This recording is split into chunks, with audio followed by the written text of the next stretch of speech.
Hello? Hello? Hello? Yeah, no, it's Legend of Zelda Ocarina of Time especially. It's only like 5-10 minutes long. This is a speed run, but we're doing a different category, the A%. It's when you finish the game with A% of it finished, yet to be determined. Uh-oh. So where I left off is the fire temple here, very clearly. This is the Temple of Fire. How did I get to play as regular Mario? Oh, I had to leave the game on overnight in a regular Smash with unlimited stock, and then after like 9 hours, you unlock the Mario outfit? Okay. So, unfortunately, this version of Ocarina on the GameCube is, it doesn't have, I'm gonna turn this down really quick, sorry. For some reason it seems really loud. Let me know how the audio sounds. Chat. This version of Ocarina on the GameCube uses the audio from the later cartridges, where they patched out the Islamic chant that would play as part of the background music here, and replaced it with the... Turn myself up. The game sounds are good. Okay, let me just fix that. There we go. Let me know how that is. What was I saying? Oh yeah, the original versions of Ocarina of Time had Islamic chants as part of the music, and they replaced it with the Shadow Temple sample of the chanting, and later prints of the cartridge. Oh, it's Darunia. I gave Darunia a voice, a very particular voice, but it's been so long since I played this last, I don't remember it. The prisoner's cells are in the opposite direction. I'm counting on you, Cruds. Cruds, as we know, is the name of the hero of the Goron people, and that name was given to the son of Darunia. Okay,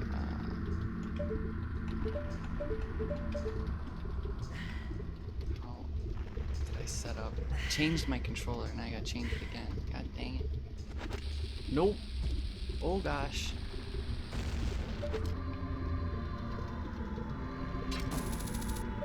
Close enough.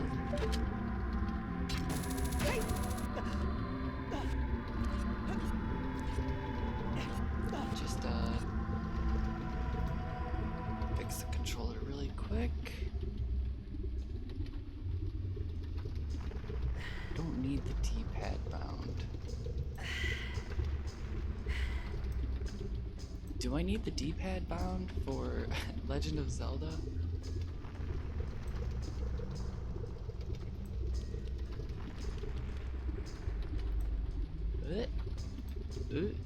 E.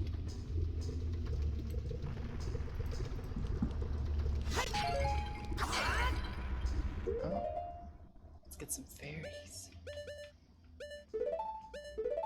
No, hold on. It's gonna take me a little bit to remember all the controls again. One fairy.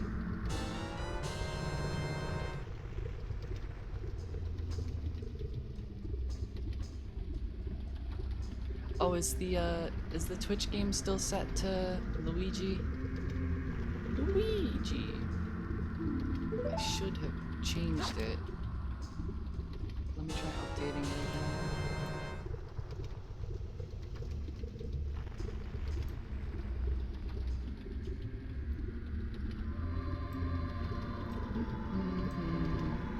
Totally unprepared for this stream. It was changed, but I don't know, Twitch is weird.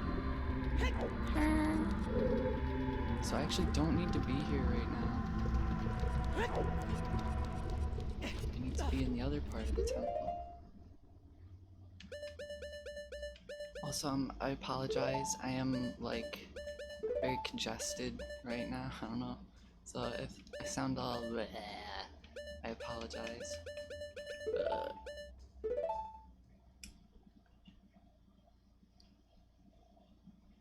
Speaking of Twitch cops, where are my Twitch cops? I need some cops in chat waving their badges. Hello, Comfy Witch. Thank you for the subscription. Oh gosh. Oh gosh. Come on, baby. Let's play. There it is.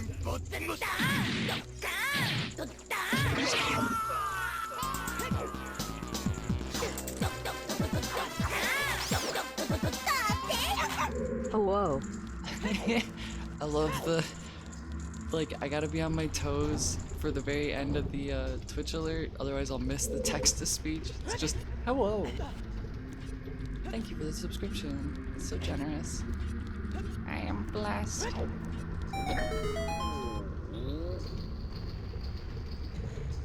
It's a boy. Are you releasing me? Am I free to go? I'll tell you a secret for saving me. In order to get into the room where Darunia went, you have to do something about the pillars stuck in the ceiling. Find a path that leads to a room above the ceiling right away. And then he runs away. Bye!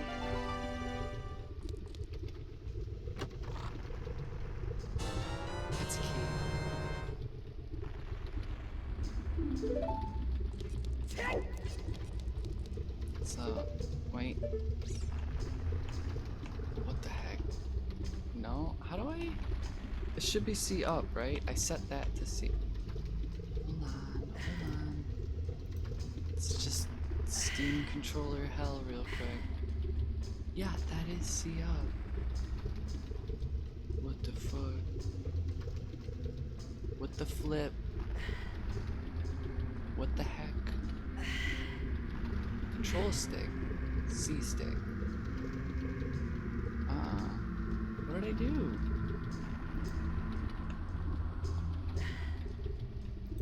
It's just not.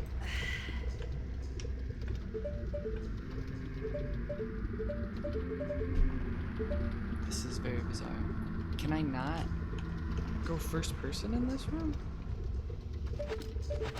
No. Getting a host. Getting the auto host. Which I have disabled so nobody knows what I'm talking about. I had to disable my notification for auto hosts because it was a minute long audio clip. I mean, I could just edit that, but it's now only plays for manual hosts. Be exciting.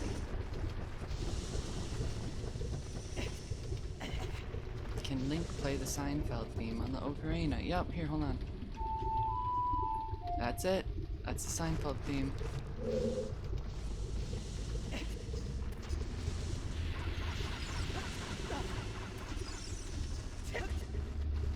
Oh shit. How do the Gorons get around in this place?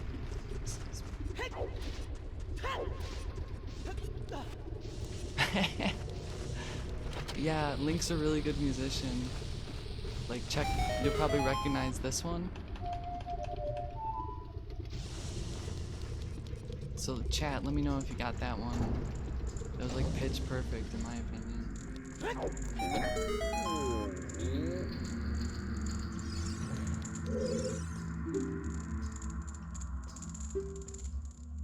There are switches in this temple that you have to cut to activate. I have to cut the switch? Oh yeah. Use the Goron special crop.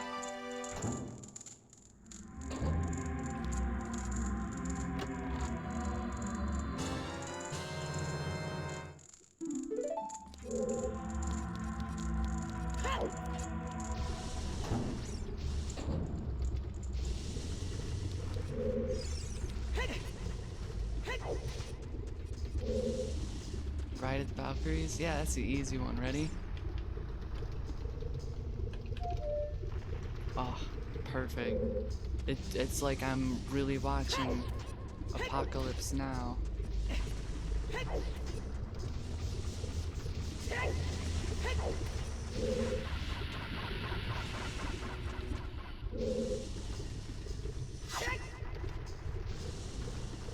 Wait, I did when I was younger. I used to. Somebody admitted to this. I can't remember where, but they. I think it was Grant on the Extra Life stream. He was like he learned some songs on the ocarina. I just learned like Pokemon music, but I can't remember any of it now. But wait, check this song out. I know this one. What the heck? It's not working. It's not working, y'all. Shit, I can't show that. Hold on. I'm gonna hold on. I gotta fix something. I gotta fix something real quick.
Sorry, I was drinking water.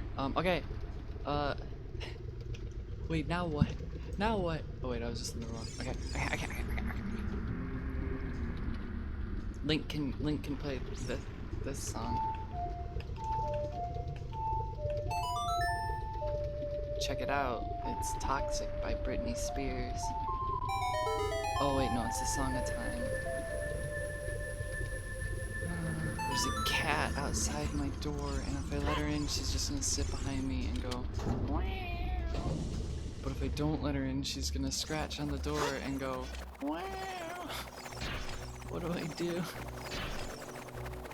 Hello? Oh my god, those are some good emotes. Not mine, the other dog and the other dog. Dog. Pet. Okay, oh shit, no! No! My shield, my tunic. Give them back. Excuse me. So the shitty thing about this is I gotta read the item descriptions for both of them again. But if I were to just walk out of the room or die, then I would have had to go buy all new shield and all new tunic. That tunic was a gift from Cruds.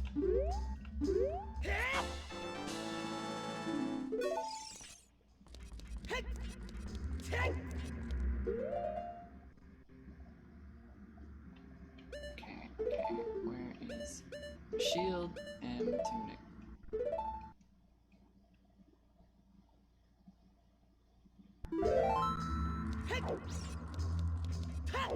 That's actually the only way to get Link in a shieldless state, is to have a like steal your shield.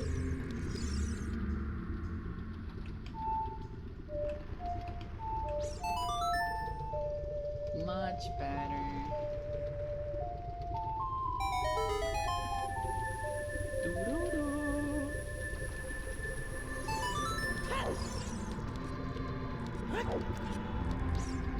You know what? Volume still seems kind of loud. Let me know. Oh shoot. Let me know how this sounds. The game is quite a bit quieter now, but I think I had that happen on stream, Endovan. Like, I don't think I have a Deku shield right now.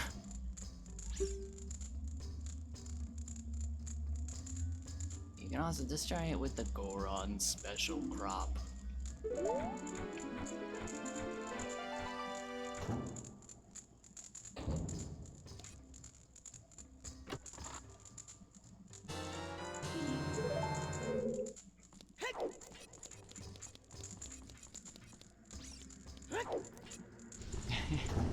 Goron's vape.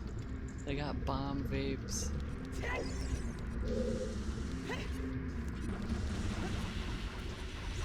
Bro, don't you love just vaping up a room with those sick vape clouds? What do vapors say? I don't even know. Vapors, that's funny. Okay, it's time to get serious. The Fire Temple.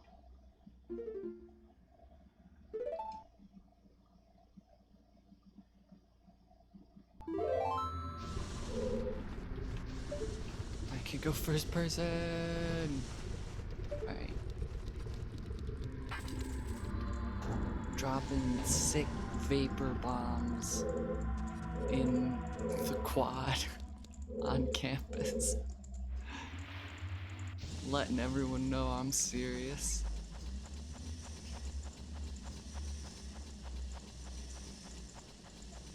You can't escape the smell of my strawberry vanilla vape severely blasting your nostrils on the quad.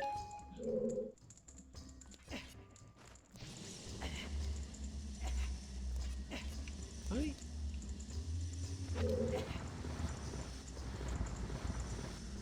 So this is about the point in the game where I will forget important parts of the dungeon, or like I will be overconfident because I've played it so many times that I will just completely walk past like keys and stuff. So we're probably gonna be walking around the fire temple a lot. Oh my god, I'm getting a phone call. Could it be spam? Could it be spam?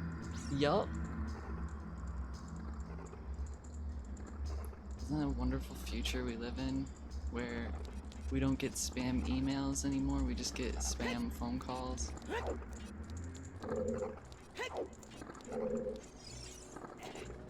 Look at that good slug. What a good slug. Torch slug. It will run away. Destroy it, you mean tolerate it and coexist with it.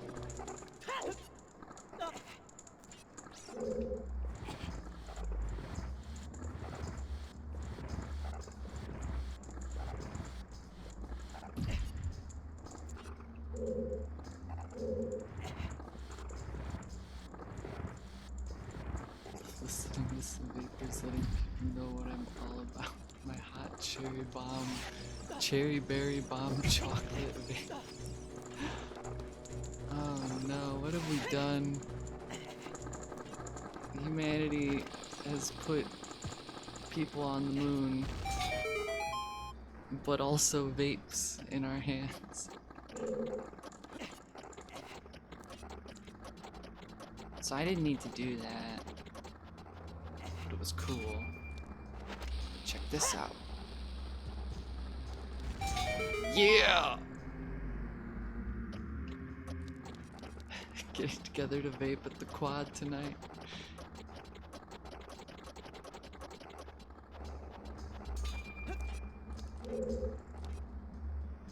Still can't eat noodle with a spoon.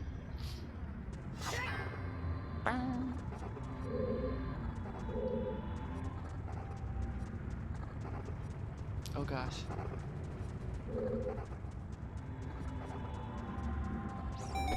We did it! Hello, Indy Cat. Welcome to Zelda. The Legend of Zelda Vaporizer of Time. Doors that fall down when you try to open them. When one of these doors starts to fall, move. Goron special crop. I love the way they say that.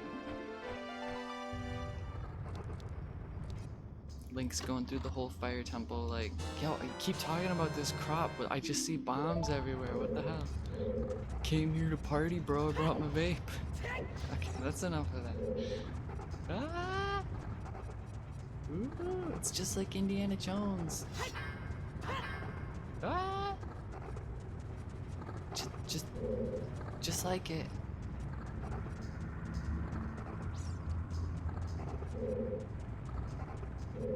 Okay, I don't want to go that way yet. There's a secret wall in here somewhere. In here? In here? Is this where it came from? No.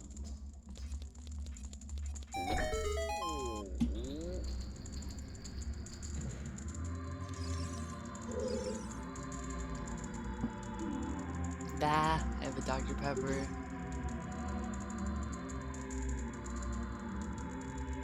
Is they call him Indian and A. Jones because he's from India? No, it's just his name, I think. Indiana Jones movie hidden inside Ocarina of Time. Well, it is. You have to go back 20-something years to see it.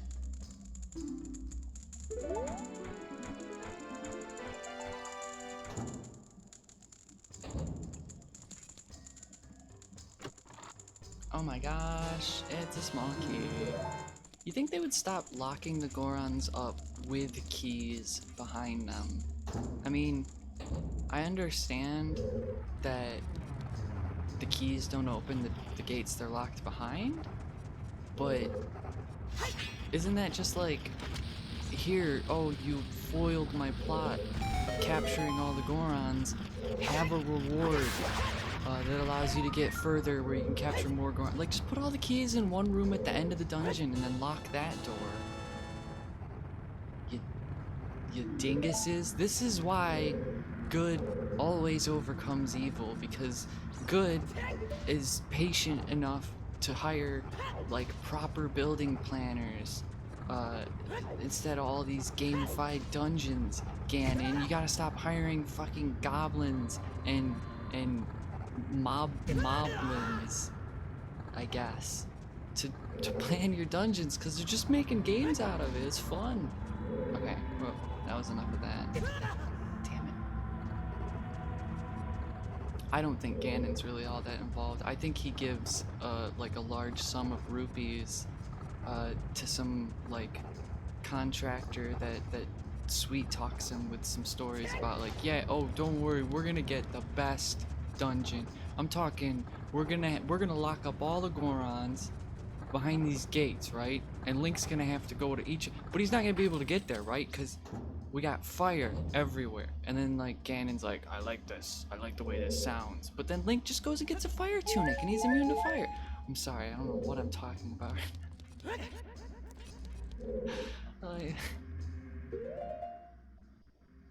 They're just making games out of it and vaping instead of properly locking keys away. Exactly. Like, you don't hire a bunch of vaping monsters. Not that all people who vape are monsters, but I won't be the first person to say that. I'm just joking. I don't know. Like I said, I don't even know what I'm saying. Don't hire them to do the work of, like, building planners. Just saying.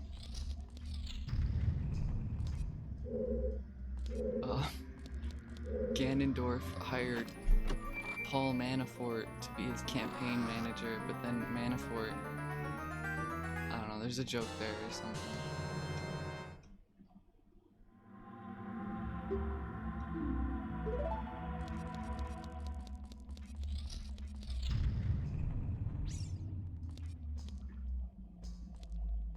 Paul Ganondorf. Oh yeah, no. Ganondorf is Paul Manafort because he went and met with the king of Hyrule before the events, even though he is also the leader of his organ. And it's getting complicated, but Ganondorf Malcolm. Oh, look at that clutch jump. Not so clutch.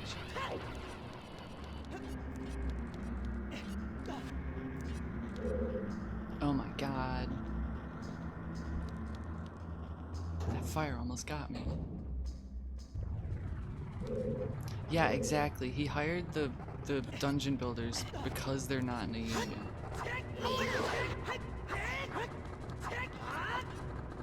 A bunch of New York City dungeon building hotshots. That launder money through Termina businesses and resorts. Because we all know that the Termina mayor, I guess, is crooked, corrupt to the core.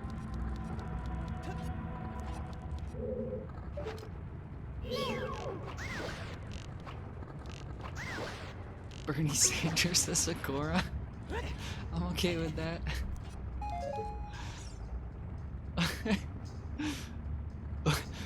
Listen, what we need is solidarity and free rocks to be divided up among all people so that they do not go hungry. Because Gorons eat rocks. That's the joke. That is Bernie Sanders, the Goron in the cage. We're gonna free him. The top 1% have 99% of the rocks.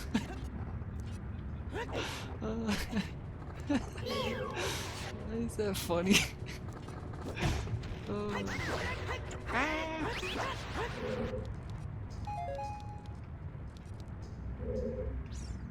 Yo! It's true though, we need to reappropriate the rocks, the rock market. Oh my god.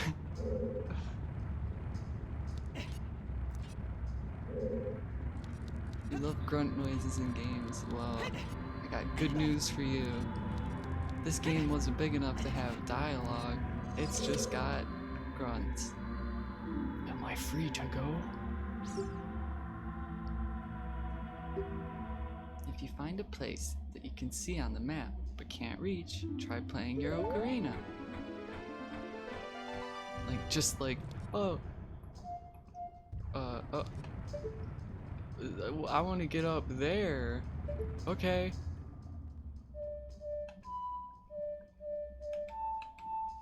It didn't work. What the hell? No, he's saying if you see a location where Navi goes and turns green, you can play the Scarecrow song and then a Scarecrow will appear and you can use the hook shot to reach it. But hey, guess what? I forgot my Scarecrow song.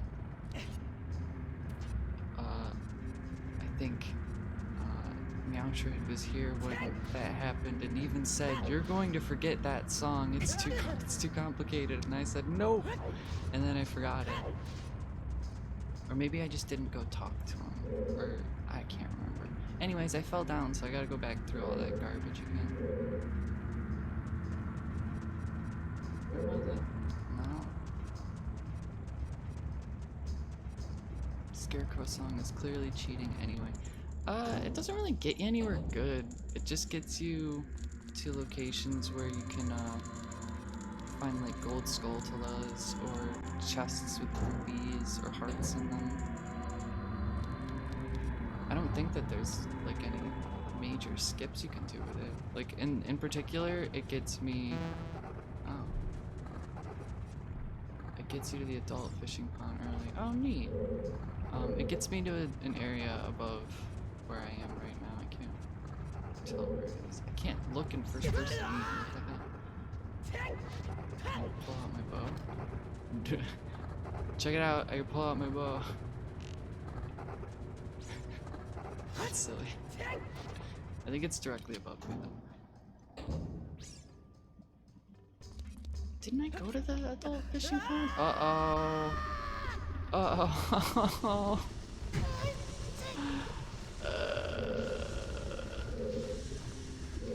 So about going through all that bullshit again.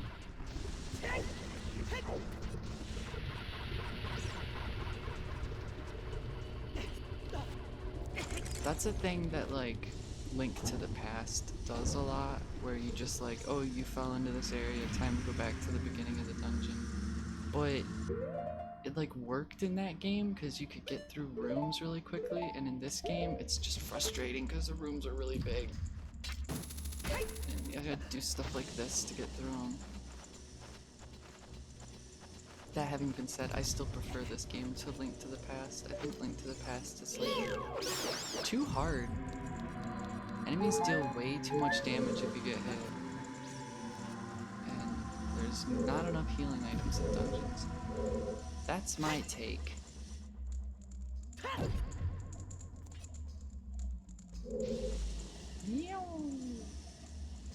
Also, like, this game is just... It's just, like, cinematic in the way that it's presented, just because it's 3D, that, like, oh my god, I have to do this again, too? A Link to the Past just, I mean, obviously, it's made way before this, but it just could not achieve the same level of, like, I don't know what to call it,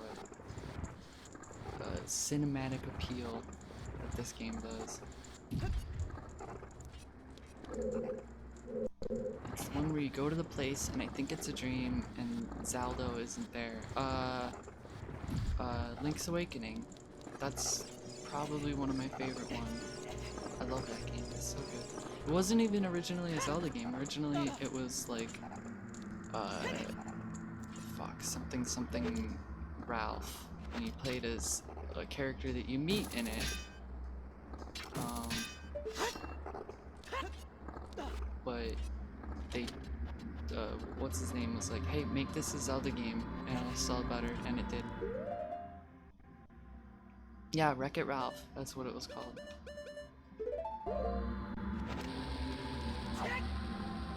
No, and I did it so much cooler last time. Ah! Alright, that works. I'm gonna blow it though. Tick tock. Tick tock, tick tock, tick tock, tick tock, tick tock. Wreck-It Ralph, Ocarina of Time.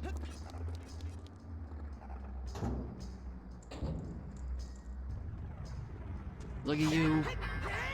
The wall is laughing at me. Alright, maybe Link's going a little stir crazy. He's stuck in his temple. Ah! Ooh! Haha, we're good, we're good. Okay. Oh my gosh. This controller does not like subtle movements. I'm simply my controller.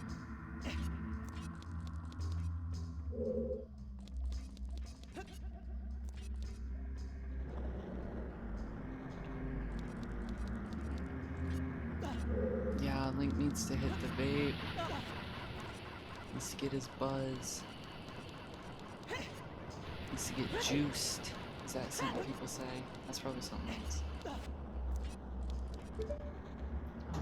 hello, Mini-Man.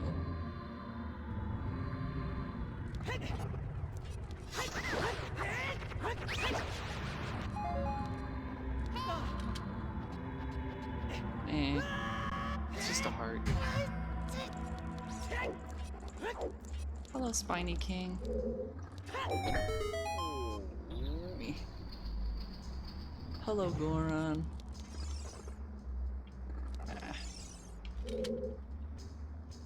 Are you releasing me? Am I free to go? Yeah, the next Legend of Zelda game actually starts with Link going, I wanna get juiced! And then he just grunts for the rest of the game. Hello, Happy Chappy.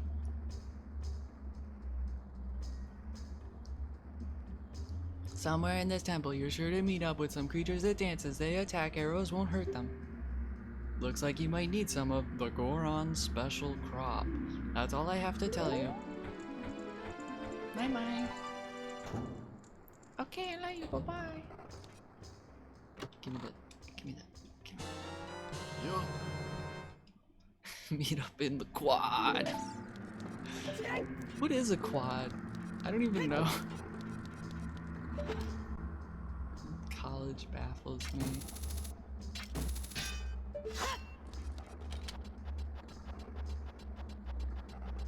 Paul Ganondorf.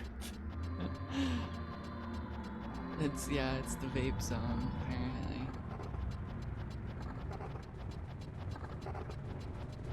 That dude is, look, he's edge camping. What a jerk.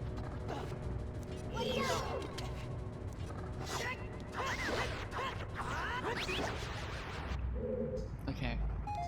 Just have to make it across this little gap. Wait, no, that's the wrong one, isn't it? Excuse me. Wait, no, I gotta... Where am I going? I gotta go back, right? In the fire room. There's a locked door. Yeah, this dungeon in particular is really big. There's a lot of just large open spaces. Well, that's good.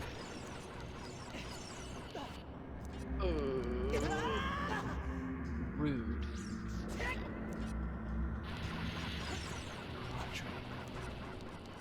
Yo, y'all wanna vape in the quadrangle?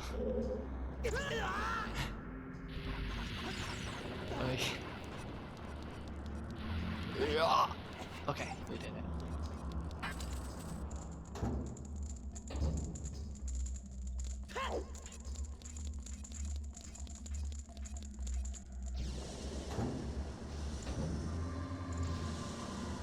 See, like, look at this room. This is just a huge open room. You don't normally get that in a Zelda dungeon.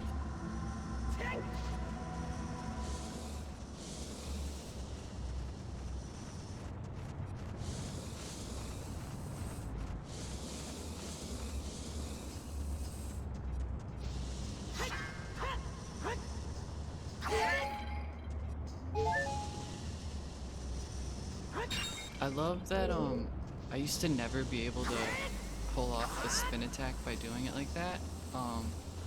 And then I started playing fighting games. I started playing a lot of fighting games on controllers. And now I just do it on command. You just gotta do a 360 with a control stick and then press the tag. And I used to think like, that's impossible. How could I, what? That's impossible.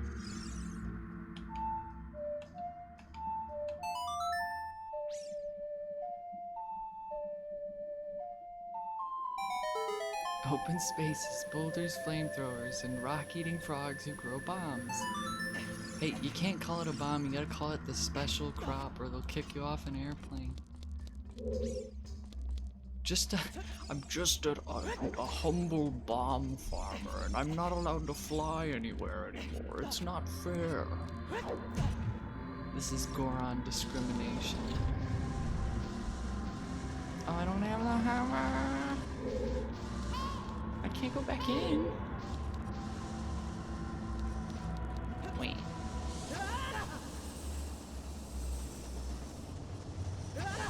A food truck. So stupid. That's funny. We regret to inform you that your food is not the bomb. It is in fact a bomb.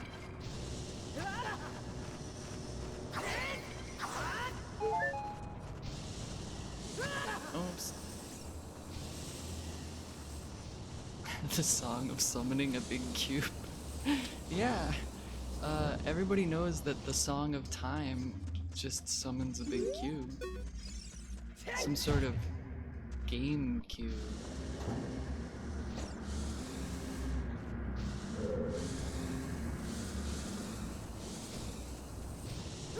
Ow! God.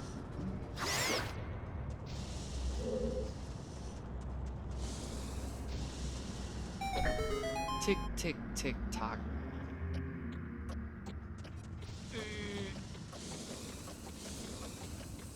Oh, it's actually really easy. So, I'm just gonna spoil something for everyone. This looks like a door, right? Wrong. It's not a door. It's not a door. It's something much more.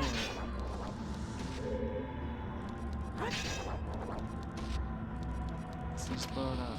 One of the Gorons warned me about this. Hello. And they warned me about this. Flare dancer. Extinguish its flaming clothes first.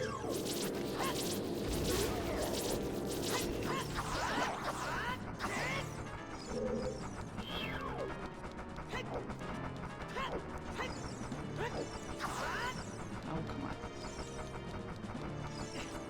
Oh, I didn't want to do that.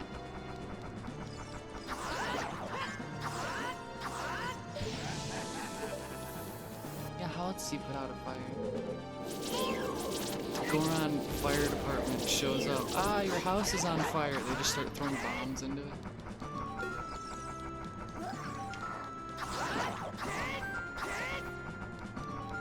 Why doesn't Link have any water bottles? He has to get thirsty. You know, that's something that used to really bother me as a kid. Like, why didn't video game characters ever need to eat or drink or sleep or use the restroom? I think that they needed to make that a mechanic in the new, it's 3 years old, the most recent Metal Gear. You should have had to make like Snake drain the lizard, drain the snake, if you will, in the middle of a mission. Like he has to go take a piddle. Otherwise, like, you might piddle yourself while sneaking. Just think about it, the possibilities. Kojima, call me. We can talk about some game design. Get me working on Death Stranding. Let Snake poop. Oh no.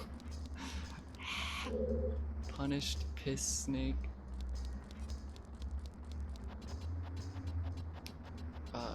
Bear Grylls has definitely been punished enough by himself. I'm starting to think he was into it. Oops!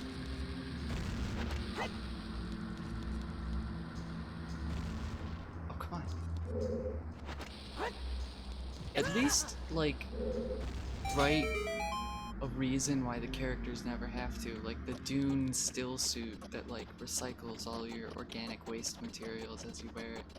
Like, come on, Kojima, you can come up with something like that. The parasites need the sunlight. Fuck that game. Oh no! Sucks. Oh no! Hello. Oh no! Oh no! Oh no! Oh no! Oh no! Oh no! Oh no! And welcome. I just said Metal Gear Solid 5 sucks. It sucks, but I also love it. Yeah, or like Master Chief's suit that... yeah. Oh my god. Oh my gosh. Oh my gosh. Oh my gosh. Oh my gosh. Oh my gosh. Perfect. Flawless. Wasn't stressed at all.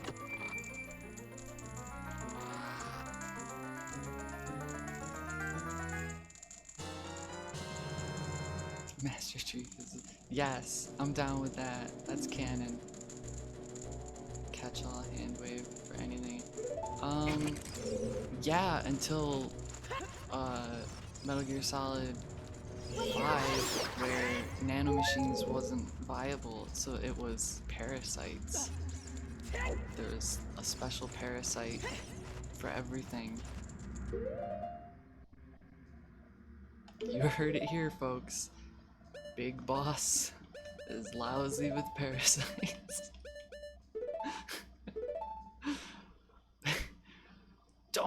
Don't eat the meat. It's lousy with parasites.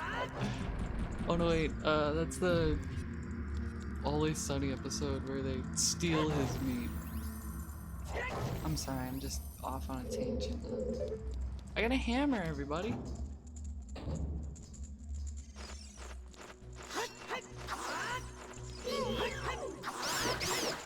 We did it.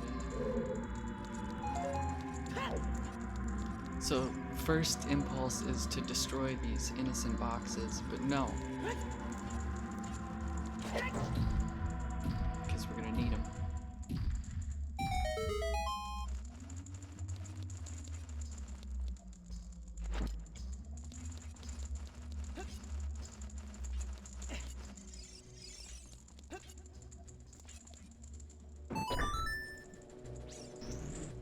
We did it. That was a really hard puzzle.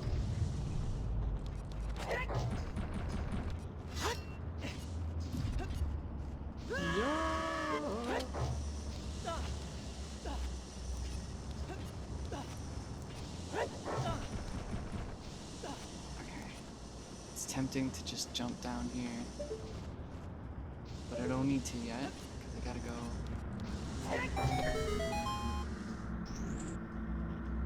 Remember how Venom Snake could... Yes. Fast forward time by vaping was like probably my favorite addition to that whole game. Oh my god. What? Every single time you do it too. What? Oh my god. I love Metal Gear Solid. It's so good. It's like... That's my problematic fave, is the Metal Gear Solid series. Because for every bit of like...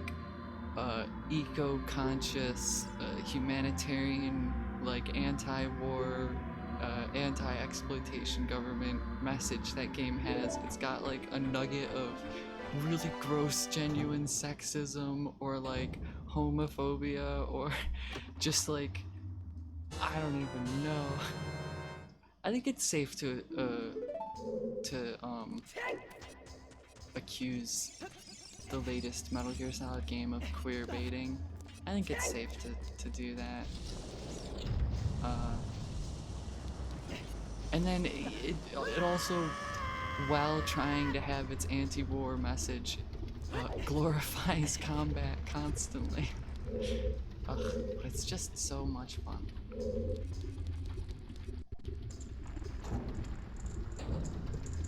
Yeah, he literally just gets vaped out of his mind.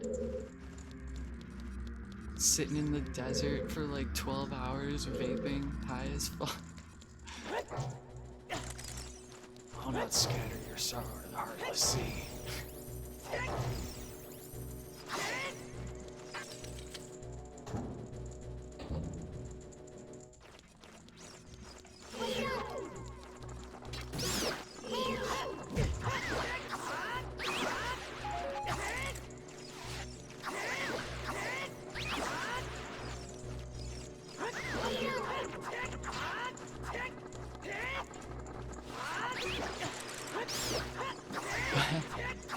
what's funny about that Spiny King is like the most optimal way to play Metal Gear Solid 5 is to just speed through the mission as fast as possible.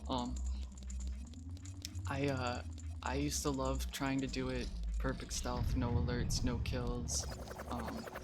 But I found it was just like so much easier to S rank by getting a silenced assault rifle and a grenade launcher or like a rocket launcher and just like killing everything between you and the objective without ever getting spotted. Because even if you get, oh shoot, I'm gonna lose all my stuff. Even if you get into reflex mode and you kill them, like you won't get an alert. Just so ridiculous. But then you just end up in demon mode with a bunch of S ranks. If you attack too many cuckoos in this game, Link grows a horn and his tunic turns black and covered in blood. Video ages ago that was basically all about how Miller is thematically the main character of Metal Gear Solid 5. Right, we'll never find again. Well, I think you can find it again because I found, thanks to Slow Beef, I found an article that I read ages and ages ago again last night because he mentioned it in an old stream. Come on. Let's go.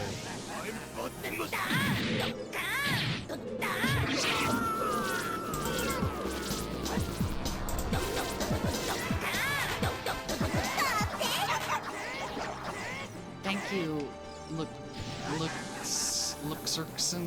Luxerkson. Yo, nailed it. Shit. Oh,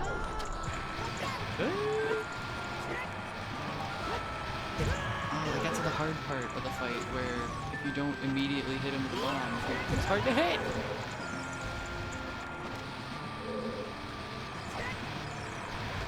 That's just all you're gonna do, buddy?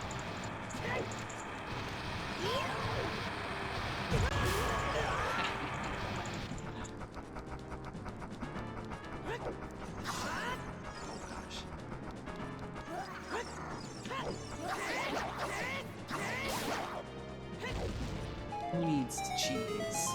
Who needs the cheese? Also, hello, Robot Ghost. This is the quad. The quad in the Fire Temple.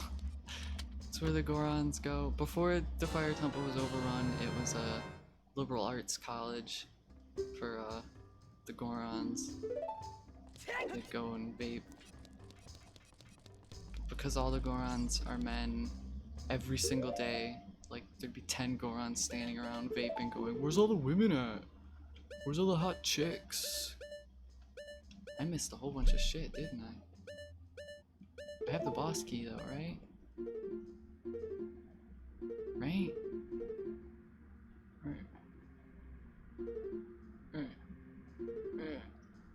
Do I not have the boss key? Wait, no, it's in the next room, right? Where the heck was the compass?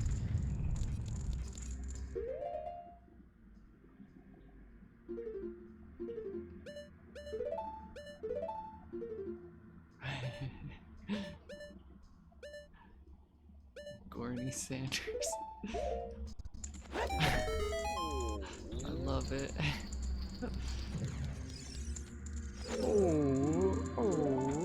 Okay, well, we managed to get through the dungeon without the compass. This is fine.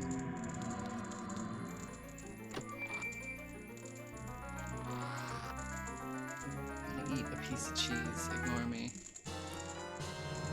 I got the boss key.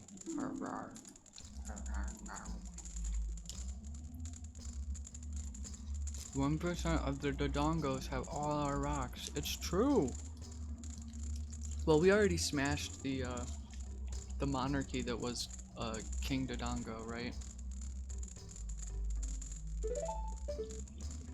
But that's just the first step to creating a sustainable system. Because once the monarchy is smashed, you still have established capital. which is like where we're at now.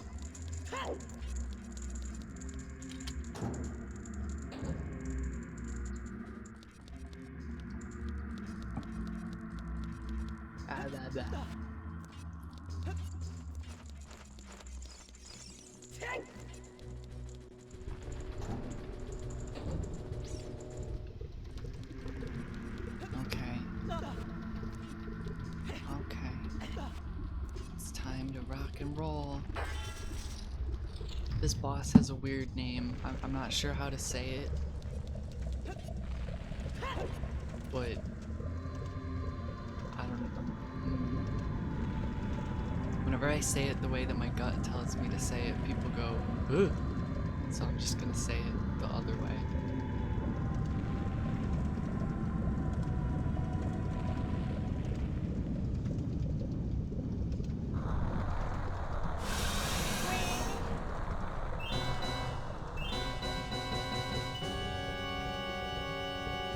Yeah, that's how I say it too, Psyche. Also, welcome to the stream, Psyche.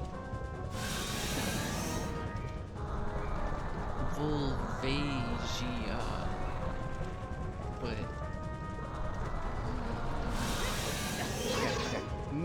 Hammer! Hammer!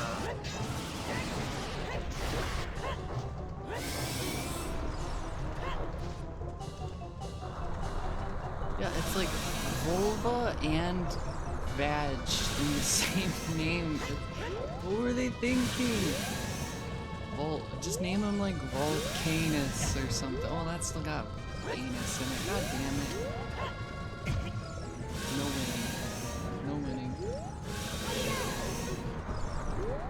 Name him Fyro, the fire dragon. I don't fucking know.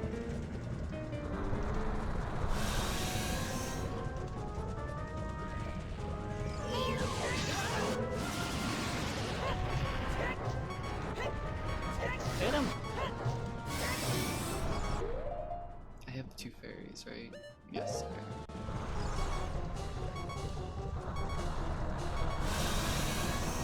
Tadanka. Yeah, perfect. Red Gax.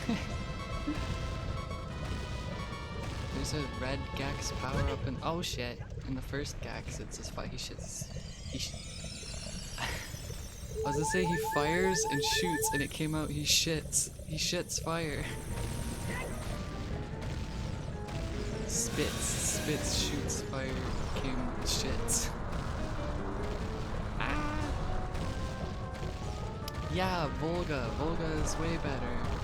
By the way, Volga was my favorite character to play as, because he got a sick infinite combo.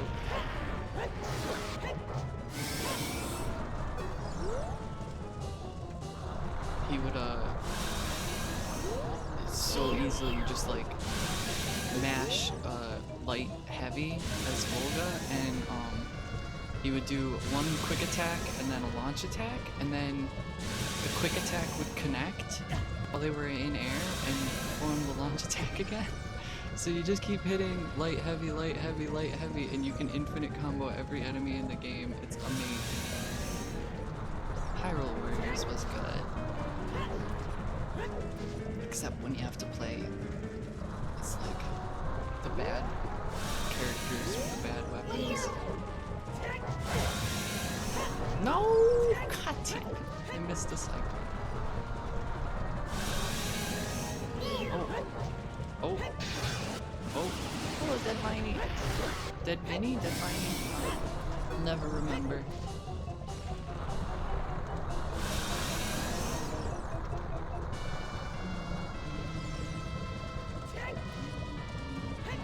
Ah, rocks.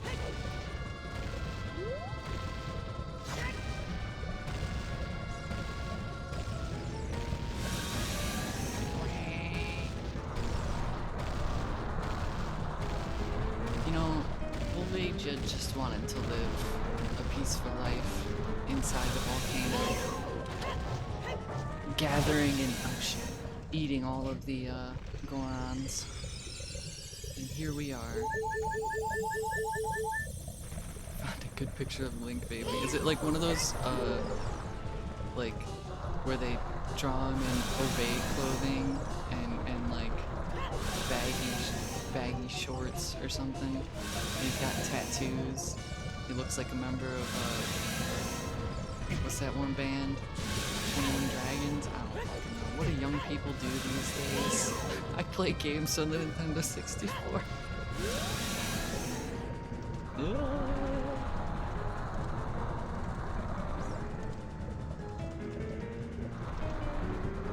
I love the damn you live this way meme with the goofy characters that look like millennials. Do I have a Bato button? No. I could set up, I have like a board I could set up to do stream integrated things like that, but that's like way beyond my level of comprehension. The way I'd have to do it would be like totally bootleg, like the way that I set up my Steam controller to run emulators. I mean, official copies of games. And that's taxing mentally. So maybe someday I'll set it up for it. Until then, short answer, no Bato button. Sorry. Oh, I'm dead. That's the real death. God damn it. Damn it. Ah, so close. That was gonna be the last hit. Is that my first game over?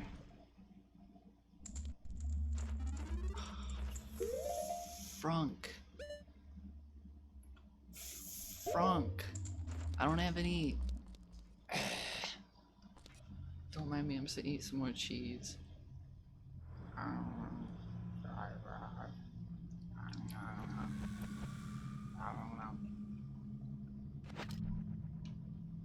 Well,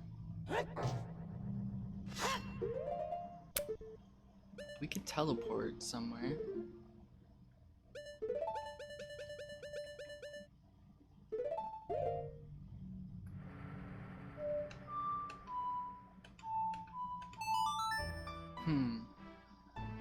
I could maybe like try and get some good stuff. Some pieces of heart or something. I'm trying to think. I need to go get fairies. That's where I'm going right now.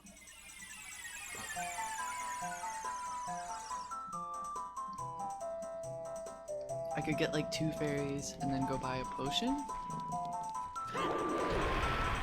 What are you doing? You changed places. Oh, wrong button. I'm used to using my D-pad like in Monster Hunter or in Dark Souls, where you have to use the D-pad to navigate menus. Not so much here. Headshot. Link just murdered that moblin? I could play music for a cow and get some milk. You're right. Oh. Hello. Ow.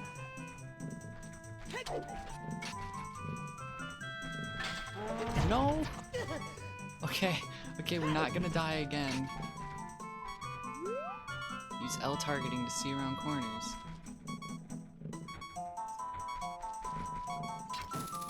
Excuse me, I'm just sitting here like quietly burping.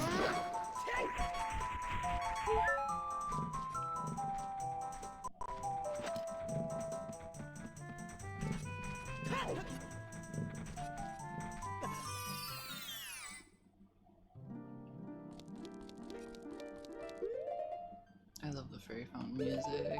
Oh, I'm doing it again.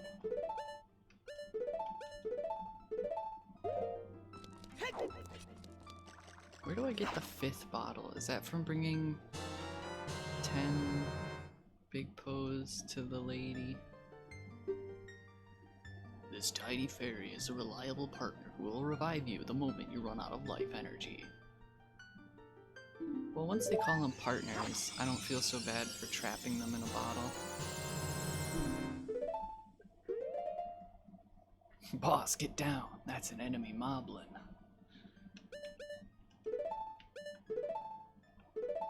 You put a fairy in a bottle and Kazuhira's like, you're gonna bring him?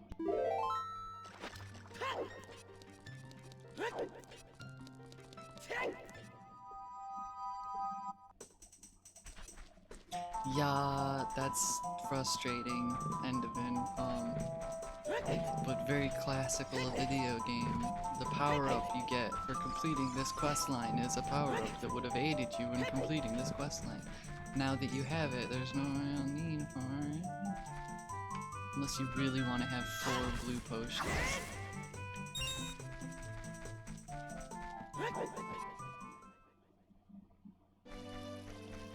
I'm home. I think I'm at the point where I can go back to being a kid too. So let's go check out the Temple of Time. Boss, get down. I'm just gonna keep saying that. It's an enemy pea hat. The blades on that thing could cut a man in half.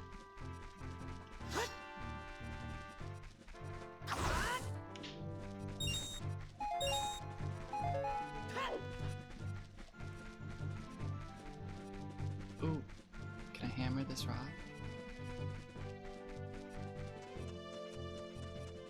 Okay, cool, yeah, so let's go. Oh.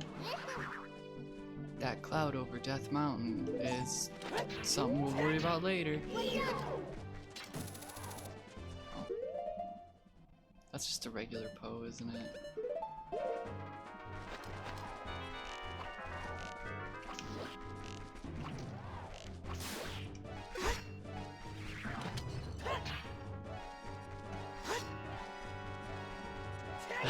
Does it still say it's Luigi's Mansion? That's frustrating. Maybe refresh the page, cause I did change it to Ocarina of Time. You should have seen the Luigi's Mansion mod I had last night. Oh wait, I have a horse. Give me the horse.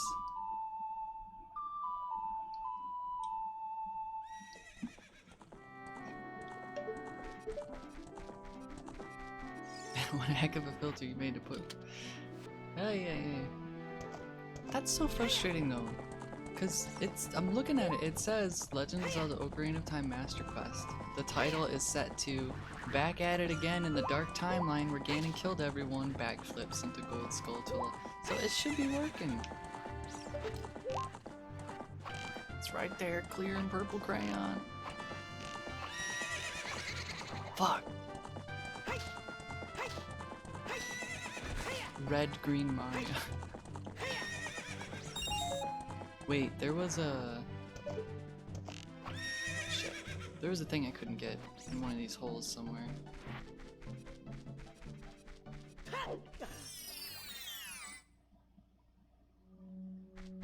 Not this one. Oh, check this out. It's squish. It's squish.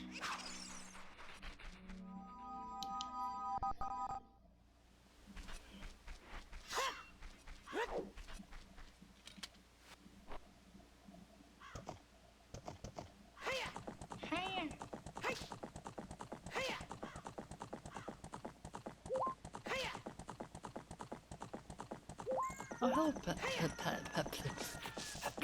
Sorry, my tongue, like, broke for a second. Hello, Penelope. Penelope. It's the same. It's the same. It's the same.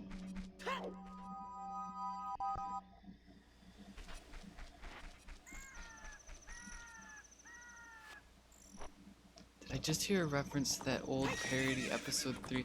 Did you? Did I? I know what you're talking about, but I don't even know. Like, if I did, that was just a fucking completely automatic response, like an old neuron in my brain firing off. I did, didn't I? I said, right here, clear purple crayon. Oh my god. I don't even want to mention what that is.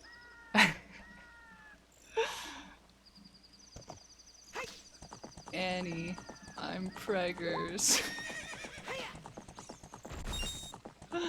What the fuck? Is it still good? I don't even know. That's the thing that worries me so much about quoting old internet stuff is like you go back and watch it and there's just a scene where somebody like screams slurs or something. Wow. This is incredible that you all know that reference to the thing that I completely subconsciously made that I had even forgotten about. It was like this episode 3, Star Wars episode 3 parody trailer. And it was just like complete nonsense.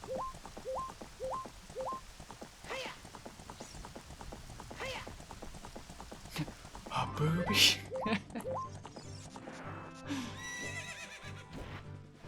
And then episode 3 came out, and it was somehow worse. I said it. I don't like the prequels at all, but not for the reasons that other people dislike them.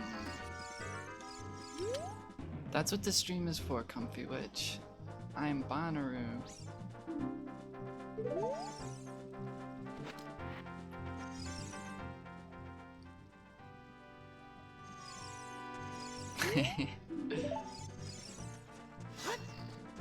Like, I agree with everything H-Bomb has to say about the prequels, but also I don't like them.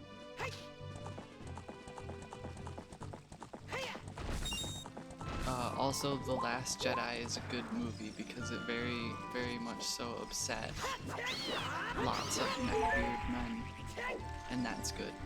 And Sean liked it, and that makes me happy, because he's a good dude.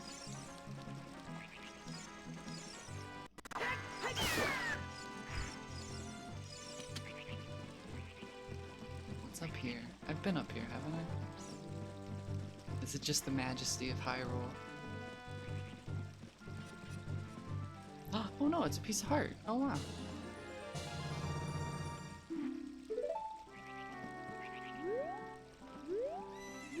Yeah, definitely Penelope. And I liked them a lot as a kid, but like going back to them, there's not much that I really like about them.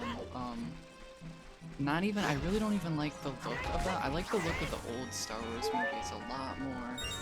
And I don't think that's just me being unfair comparing the two. I like one and I don't like the other separate from comparison. Just like everything looks so odd in the prequels, like not, I'm sorry, I don't mean to be judgy. You just said you liked them, but I just, something about them turns me off.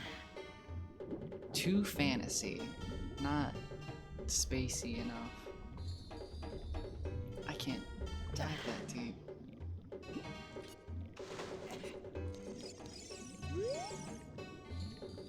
You may not have noticed, but I've been watching you. You dove 6 meters just now. You should be able to dive deeper.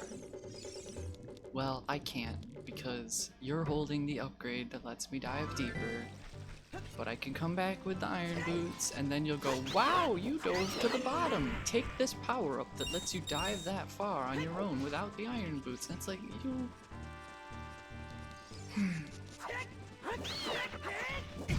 I've been watching you.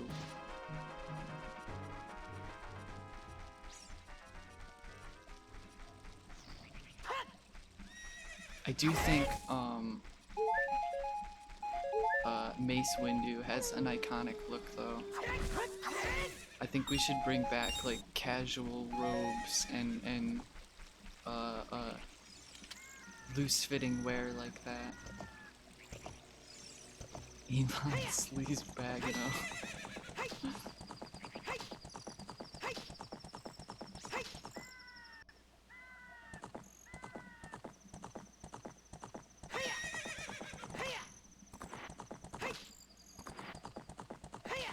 The aesthetic that I always loved from Star Wars is like the episode 5, Empire Strikes Back on Hoth, where everybody's in like orange and white bright jumpsuits, flight suits, and like you know, really heavy fur or whatever clothing to stay warm and stuff. Something about the Hoth and then post Hoth, the way everyone looks in Bespin That to me has always been like the Star Wars look.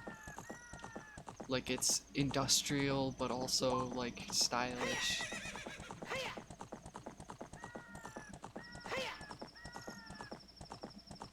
Where does the red child procure the order supposed to be the he gets them. He just gets them. Like when he doesn't have them and he needs them, they just appear. And he gets them. But he can't get too many. As you can see, he can only get 6 at a time. And they take time to acquire. I don't even know what I'm doing. Does he whip the horse with the carrot? Yes. That's how you feed a horse. You throw carrots at it.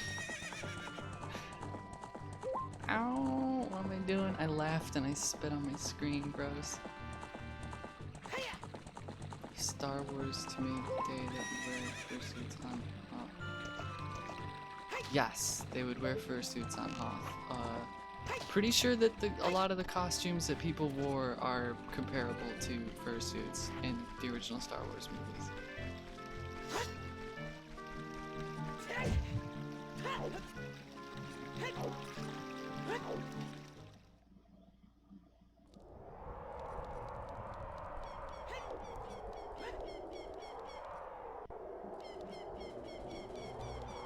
Oh, everybody's just hanging out in the market. Y'all should go home. Spend time with your families of zombies. Y'all see something cool? Wait, can I do it here? I cannot do it here, can I? No, never mind.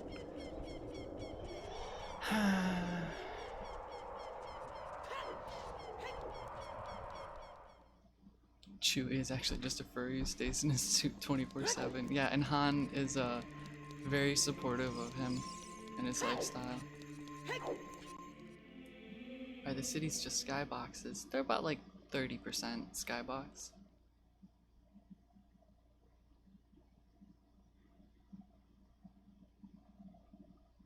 You destroyed the wicked creatures that haunted the temple and awakened the sage. But there are still other sages who need your help. In order to awaken all the other sages, you must become even more powerful. You must travel over mountains, underwater, and even through time. If you want to return to your original time, return the Master Sword to the pedestal of time. By doing this, you will travel back in time 7 years. I don't remember this talking head song. The time will come when you will have to return here quickly. I will teach this to you for when you that. I can't read. Song returning to the Temple of Time, the Prelude of Light.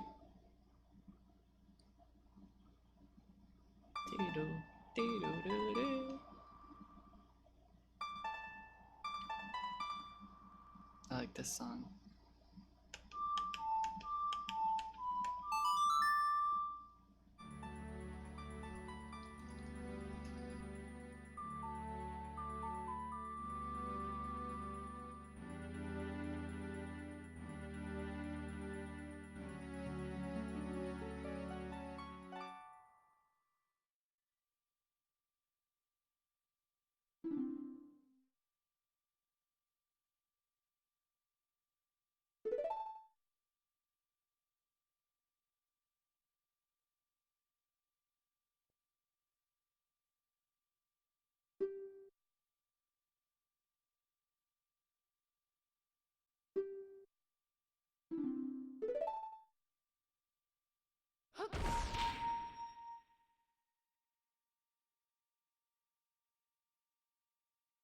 Ah, bah, bah, bah. Sorry, I muted so I could eat cheese and chug soda like a monster.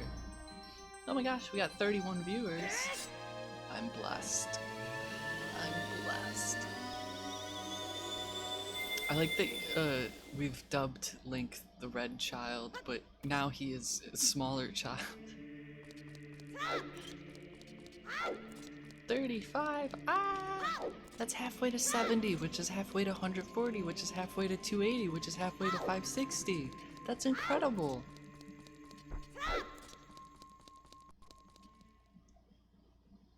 I'm just doing mental math. 280 is times 5. Okay, yeah. It's Lil Luigi.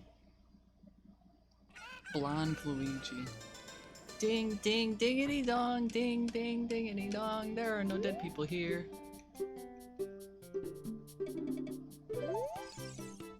Hello. You haven't sold the mask yet. Just have faith for a little while longer.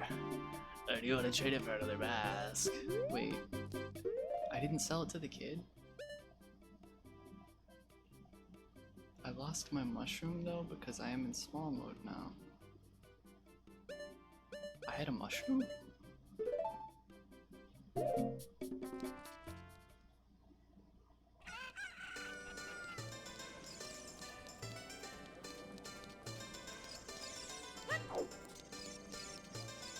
Wait, hold on. I'm having a thought. But it's not quite formed. There was something I wanted to do as a child before I became an adult, and I didn't remember till after I became an adult. And it wasn't the mask, but look at this cool mask. Ah. Gosh, what was it?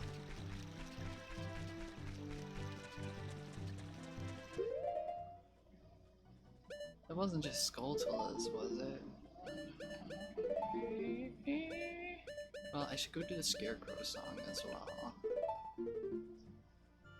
I can play as Sean in this game, yes.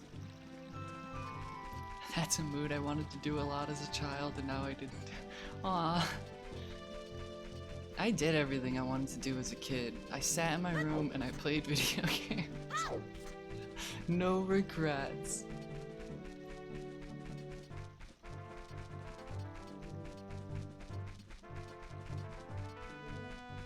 You wanted to go to the bathroom as a kid.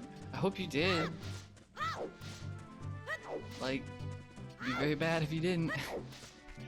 I'm going the wrong way, aren't I? Gosh, ding dang darn it.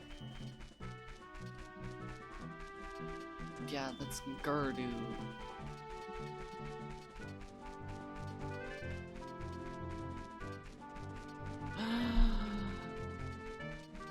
No. I actually found the running hat man and I don't have the bunny hat. Gosh. Dang it. I can never find this guy. Ah! No! What am I fighting for? Ding ding dingity dong. Ding ding dingity dong. Thank you. Ding ding dingity dong. I like that it was dingity and not dingity. Dingity.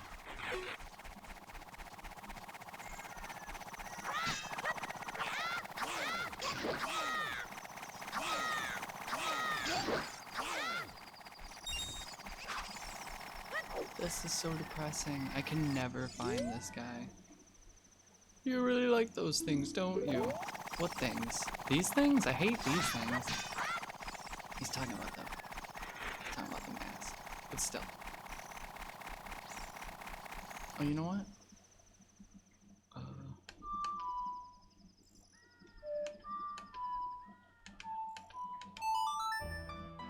I love the text-to-speech lady. I was very careful about which one I picked.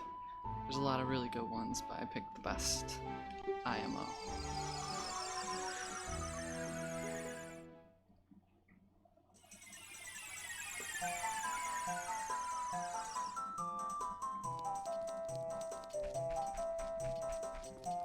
God, what else was there to do that I wanted to do?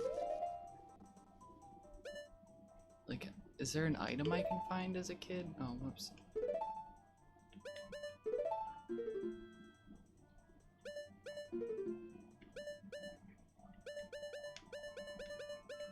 Oh, the frogs. That's what I wanted to do. Because I learned Song of Storms as an adult, so it wasn't something I wanted to do before I became something I couldn't do till after.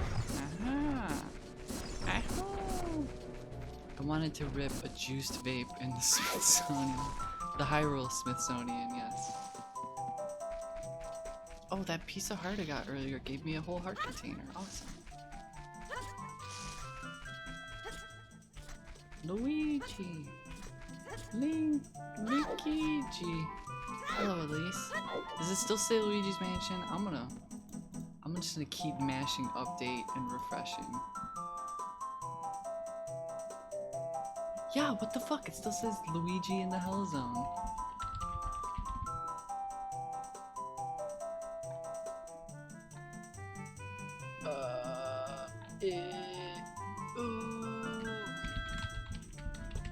Ocarina of time.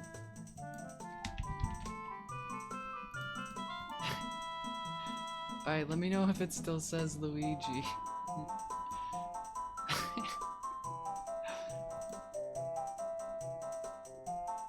Yeah, what the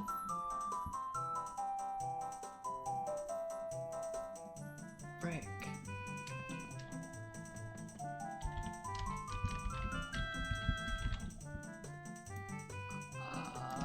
Okay, it says fuck now. Alright, good. Well, I'm actually gonna open my channel real quick. What the fuck?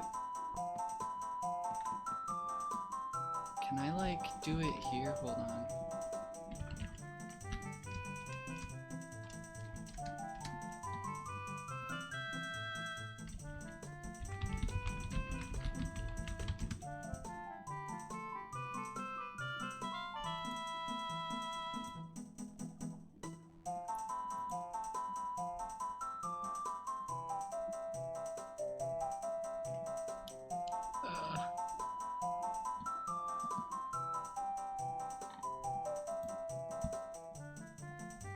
Okay, it says the thing now.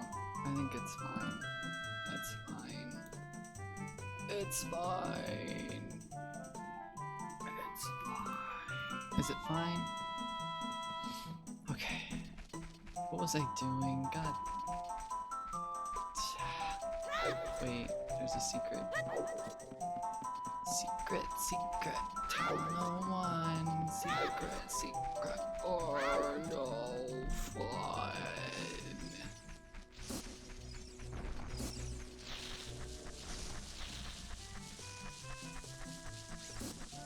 Kokiri Dubstep Remix. Hello, Ludovico. They're gonna hate this mask. Ready? Wait. They love it. They love it. Is this good? Is this good? Yeah. All of the young Deku Scrub brothers agree you look exactly like our sacred forest totem. As an offering from us, please accept these Deku sticks. We will also enhance your carrying skills. Abracadabra! Thinking about how I can make an H-Phone style video about how this game is bad. Actually, never played it. I just know.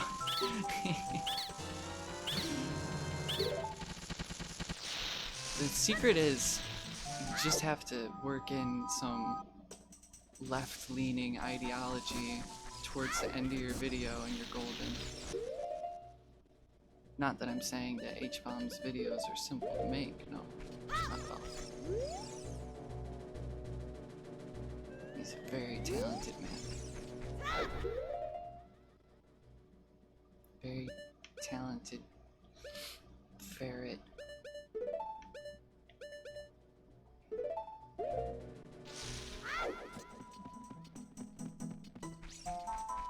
I can make H-Bomb videos in MS Paint.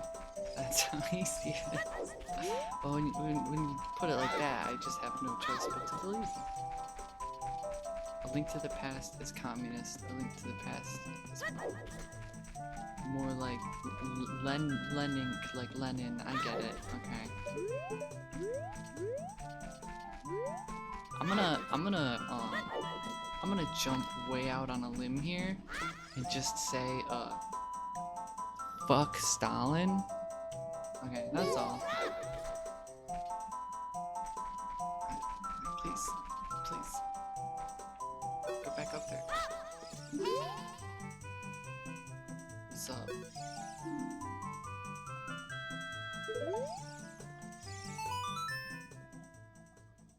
Syria song. Yeah, Stalin wasn't very cool. He was a pretty bad dude.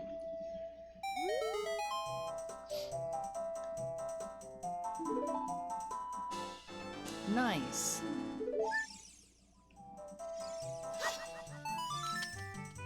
Hee, under that mask, aren't you that Kokiri kid? Yes, please. Oh my god, I don't want to like throw shade at anyone that I'm blood related to, but I had a conversation with a family member about Churchill, and like, oh, it was painful. A lot of, oh no, Churchill's a great, one of the greatest, one of the best in the modern day, and I was like, no, no. I got paid 10 rupees for a 20 rupee mask, but I have full rupees, so I got 0.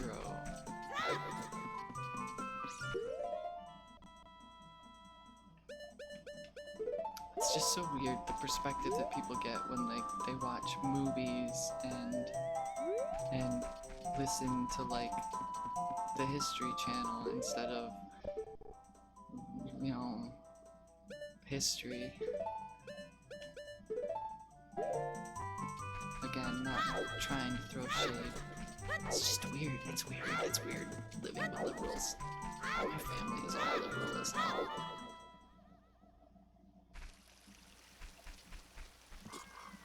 I mean, they could be conservatives. That could be worse. But...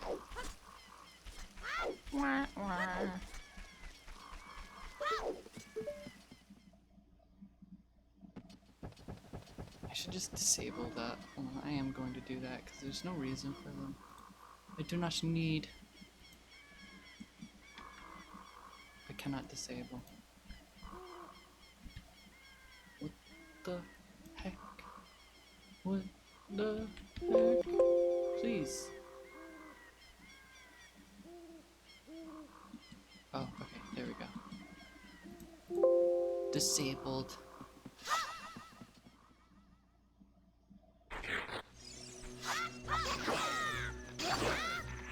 My computer said no, but then it realized that I was asking the wrong question.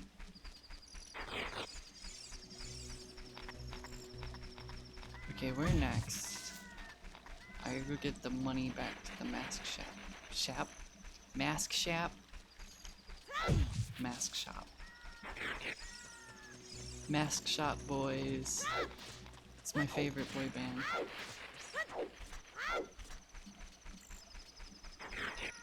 The mask chap. He's not the most masculine person, but he's trying.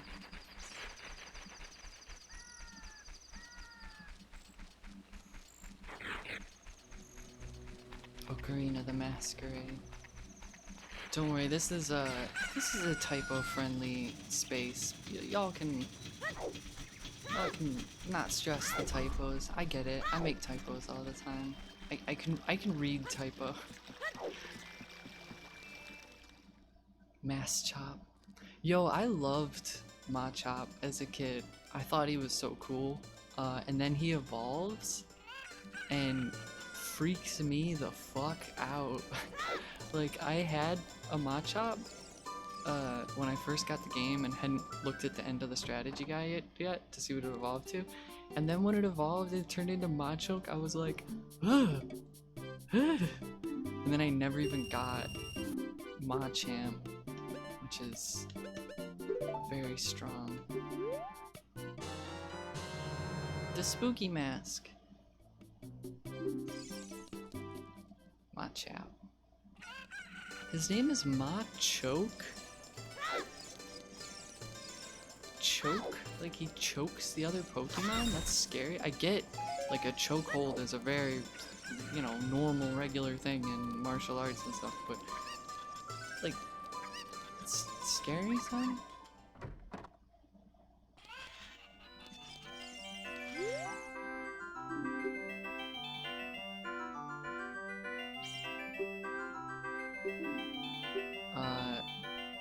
I had friends. I had a sibling that had Pokemon, but we like never traded. We were very competitive. So we wouldn't trade. We would just like battle. My brother never gave me any Pokemon. I would be like, help me get this Pokemon. He'd be like, no. Please, you have red version. No.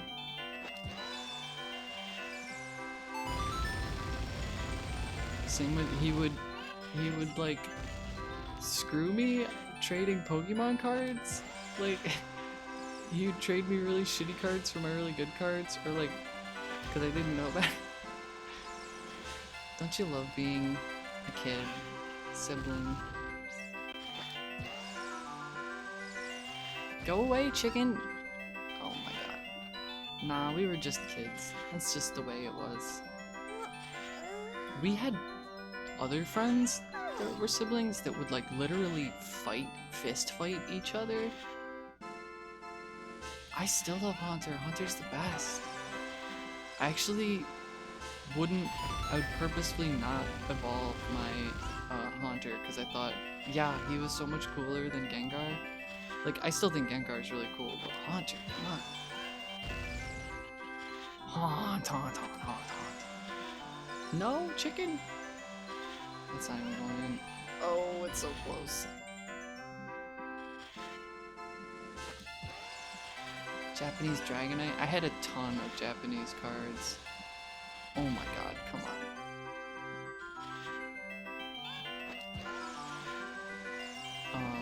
I even had that Japanese card, the one Misty's Tears, you know the one.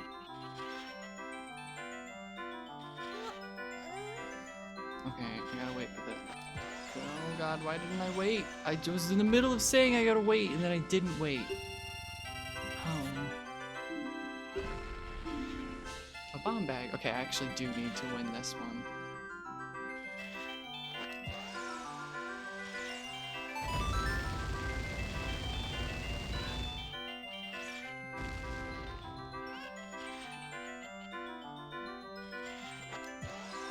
Oh, that's not gonna go. Yeah, what the fuck?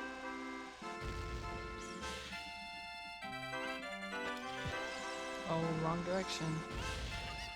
That was just like purposely attacking the chicken. Oh god. So about that, having to win this time. There we go. Who knows? Who knows? Zach Solo, who knows? It's Japan.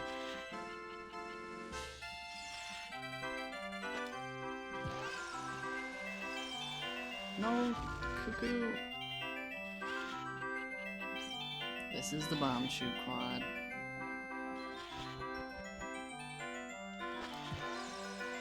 No, go the other way. Wow.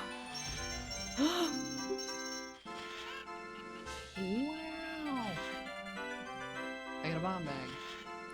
Taxon is here? The girl working here looks pretty stoned. Yeah, I love her. Like, I'm actually in love with her. Bomb Chew Game Girl. That's her name. The name of the love of my life. We're getting married this fall.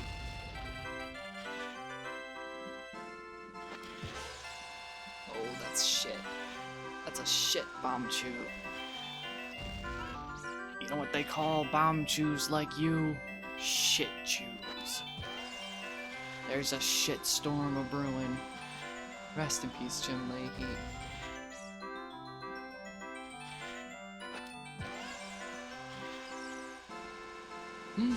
Yes!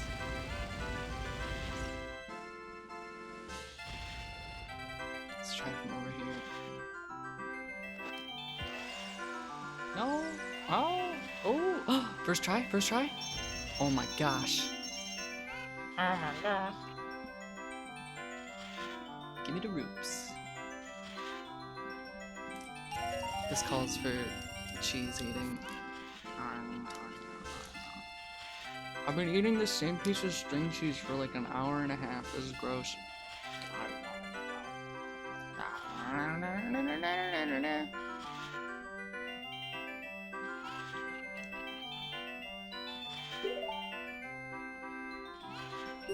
Yes, I'm gonna play again.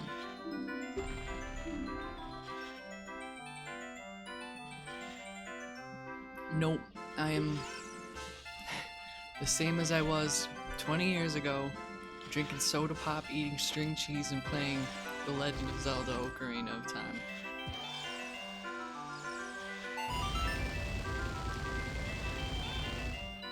Aren't dogs lactose intolerant? I got a secret for you. I'm not actually a dog. I'm a cat. And yes. Oh, that's not going in.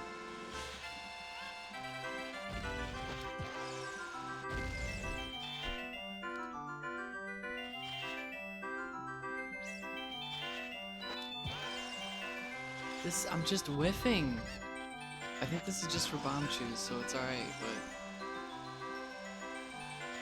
Is it weird that I'm weirded out that it's string cheese and not like a block or slices? Is it weird to eat string cheese? I thought string cheese is like the most regular way to eat cheese casually. Excuse me. Ugh, soda. Okay, I got one shot. I got one shot.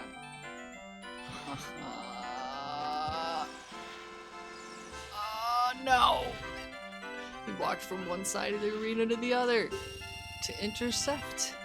How cruel. Okay, I need to win this one. The whole point I'm doing this.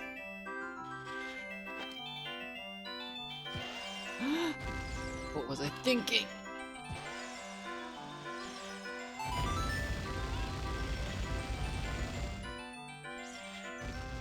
I think it's odd when you're going to eat cheese and not its raw form of blocks and slices.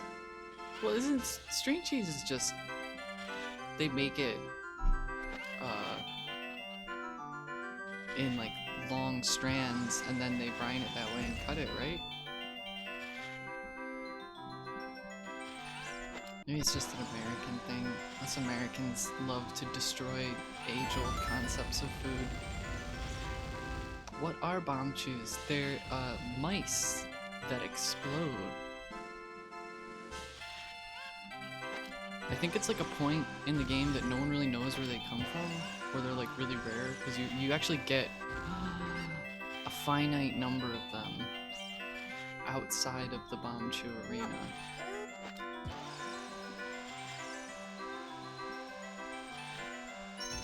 Flawless. It's not considered cheese, I think. This is just mozzarella. It's just mozzarella that you peel apart. Not like a... Not... What is it?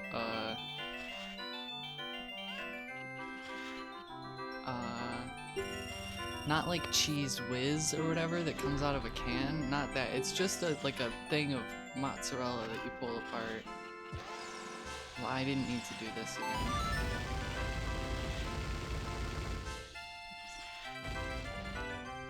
Yeah, no, not that stuff. That stuff is... I don't know what that is. I had some friends that used to just, like, eat that right from the thing, and I was like, y'all are gonna poison yourselves? I mean, I eat junk food, don't get me wrong. I got a box of Cheez-It snack mix right next to me, but... Coincidentally, those were the siblings I was talking about earlier that would literally fist fight each other. As opposed to my brother and I, who would just like passive-aggressively fuck with each other's save files. What I used to do on the Nintendo 64 was I would copy my brother's save file over my own and then delete his. And he'd be like, "You fucker, you deleted my save." And I'd be like, "No, I didn't. You must have screwed it up. Anyways, you could play on mine if you want." Oh, no. Just eat ham packets. What's a ham pack? I keep pressing. Bomb the shop. You sure you're not from the East Coast? Because that's Seattle. I'm sure. We live and breathe passive aggression. Oh, yeah, I mean, people. I think here's the secret: is people are passive aggressive everywhere in America. We just have different shades of it. You know, like the Midwest, we've got you know, the bless your heart, but behind your back, oh, he's slow as a rock kind of passive aggressiveness, and then in like New York State, for instance, you know, we just got the in your face aggressive passive aggressiveness.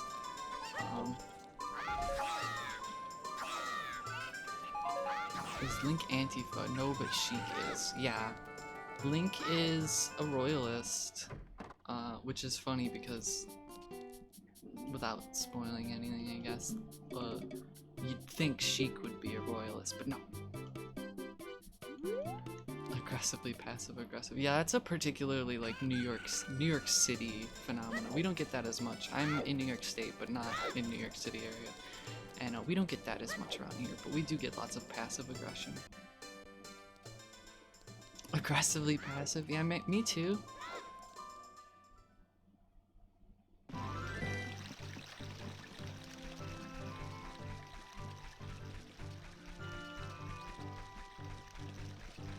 Wait, I already paid the shop guy, right? I have the new mask. Yes. Look at this spooky fucking mask.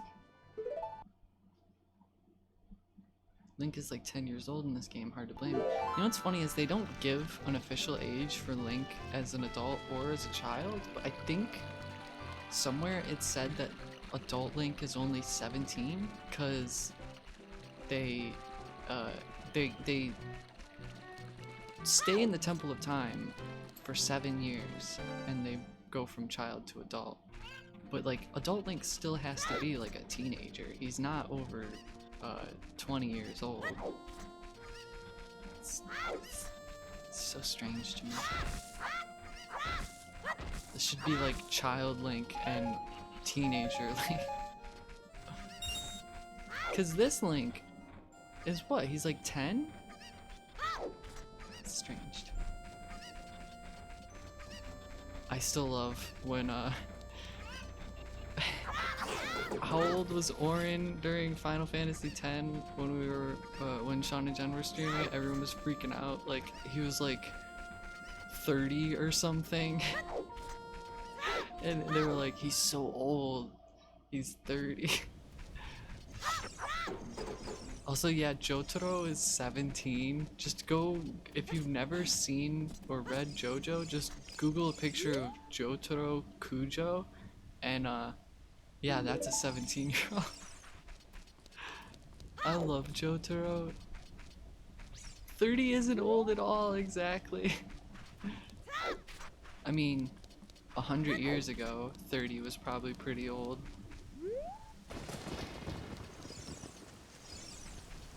Yeah, right? I like too, they show Jotaro when he was like 14 or something and he looks exactly the same. Isn't Kujo the dog that kills people? Yes, but if you spell it with a K, then it's Jotaro's last name. Or family name. Johnny is the best JoJo also. That's a bold take. I mean, I think all the JoJos are the best in their own ways, but Johnny is a tough one. I love Johnny, don't get me wrong. It's just he only gets so long to develop, and his development is I'm really good and can use magical breathing techniques. But I do love Johnny. Oh, Johnny. Oh. I'm showing my ignorance of like everything before or after part like 5 or 6. Johnny, okay. Oh, that's right. They do like an alternate timeline thing, right? You don't believe in anime. This isn't anime, it's JoJo. It's completely different. That's the thing, is like I've always loved anime, but there was a period where I really didn't care much for it. So much of it I just thought was like really gross and exploitative. And then I got back into it when I started watching like more serious stuff, I guess. Josuke has 4 balls and is a sailor. Oh yeah, no, I read about that Josuke. He goes, what's his name? He's got the 2 different characters' names. But anime, like, there's a lot of really good anime that I think could appeal to anyone. But it just isn't the stuff that gets talked about, because there's too many pervy shows.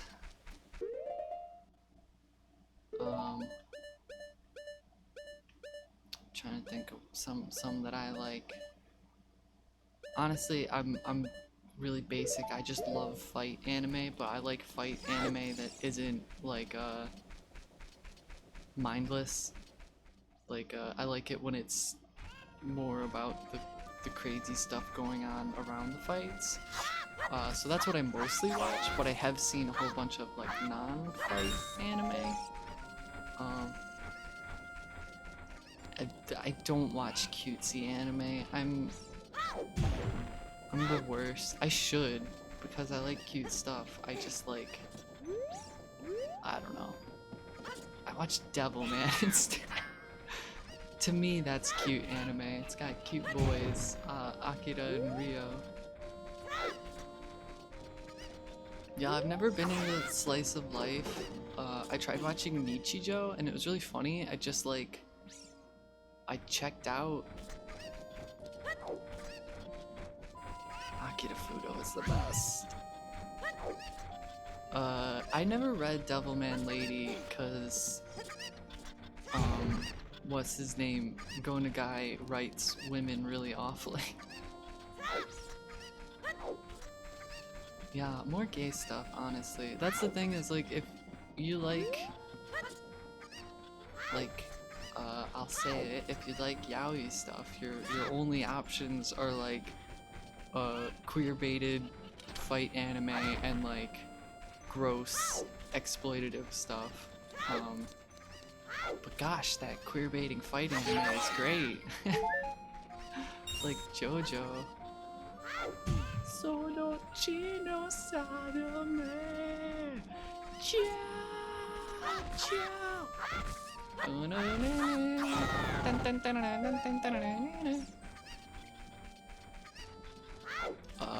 problem with JoJo is there's like 4 women in the entire series, and they're all incredibly cool and strong, but there's just not enough of them.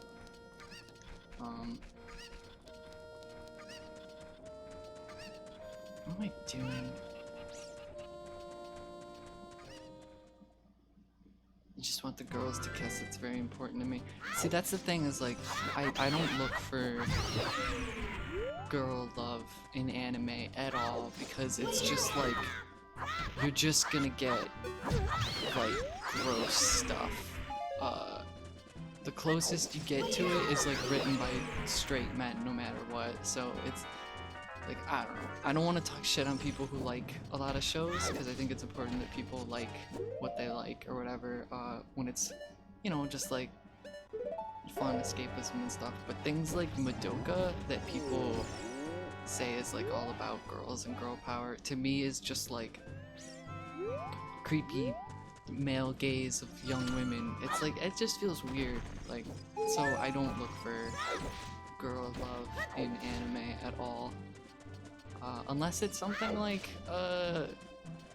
fucking, I don't know, Hunter x Hunter probably has some lesbians in it.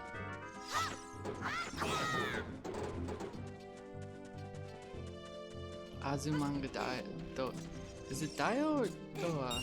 Doa. I've never said it out loud.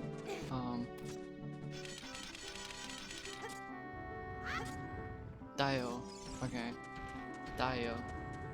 Azumanga dayo. Yeah, there's a lot of better manga, but I have like really bad attention span, and I can't occupy my hands with video games while reading manga, so I just stick to anime, which means that I suffer forever. Suffer! I have two manga that I've been meaning to read for a while.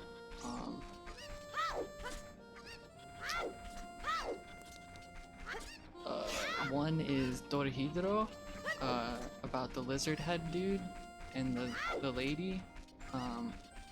Somebody recommended that to me in like 2011, and I've been putting it off since then, but I really want to read it. I just can't focus on manga. And then the other one is the Grappler Baki, because of first someone recommended it to me, and then Super Eye Patch Wolf put out a video about it, and I think that the person who recommended it to me got a recommendation from Super Eye Patch Wolf, so it looks really cool. I want to get into it. I love stuff like that that's like completely to the umpteenth degree out of control, like just insanity. Like, I read this one manga, I got into it just for the illustrations, but it turned out to be like a really, really serious story, so I watched the anime instead. Wouldn't recommend it. I don't know if I want to say the name, but the whole point of the illustrations that grabbed me was the detail into the musculature of the characters, and how it was like impossible but still anatomically correct. It was incredible looking. The manga was called Shigurui, and it was about bad samurais, really shitty samurais who have a really, really shitty master who's senile and does awful things. But the art's really good. That's the other thing. Yeah, so regular samurai. Exactly. I'm just wandering around at this point, just talking to chat. I apologize. Bad at being good. They do everything that their master tells them to do, and like 11 months out of the year, he's grappling with his dementia and makes them do really awful things while he foams at the mouth. It's really fucked up. I'll just leave it at that. But it was interesting. That's my problem too, is I don't read feel-good stories. I read really dark, or like watch really dark stories, and I don't know why. It's like I've never been able to get into slice of life because it's just like too cheery. Yeah, Berserk. I was super into Berserk. I loved Berserk, and it's just like feel bad. The story. Let's skirt the lines between being exploitative and grossing out my readers and creating a compelling narrative with a realistic depiction of an era of human history that was brutal. And it's like, wow, Kentaro Imura, this is really neat. Please stop playing Idolmaster.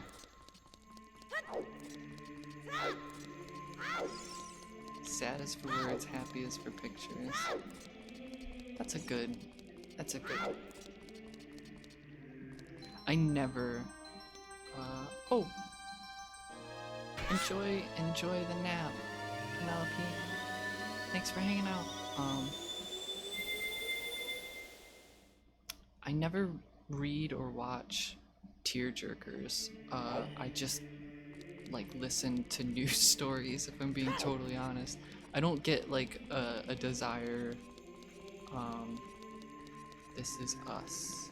No, I do not know what that is. I don't get like an urge to feel sad. Like, I don't listen to sad music, and I don't watch sad things to feel sad. Like, not to be super emo, but like it doesn't take much for me to feel sad, so I don't go out of my way to make myself sad. But like I just watch or listen to current event stories and stuff, and I guess that fulfills what quota I need for depressing information.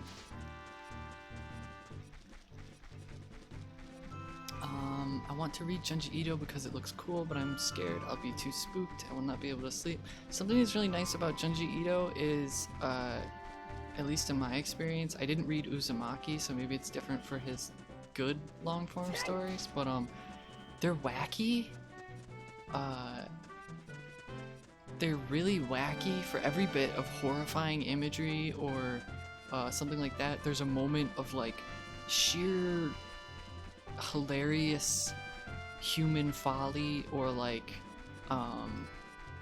just something that's so completely detached from reality that it's hard to take it seriously. But that having been said, there is some very disturbing imagery in Junji Ito.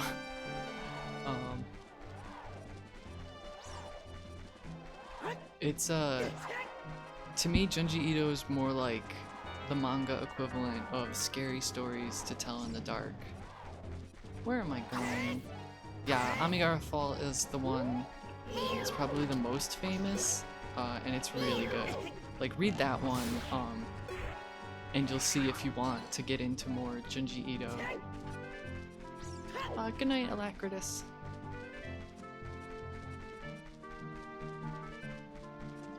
I really like, and it's totally bonkers. It's like nonsense.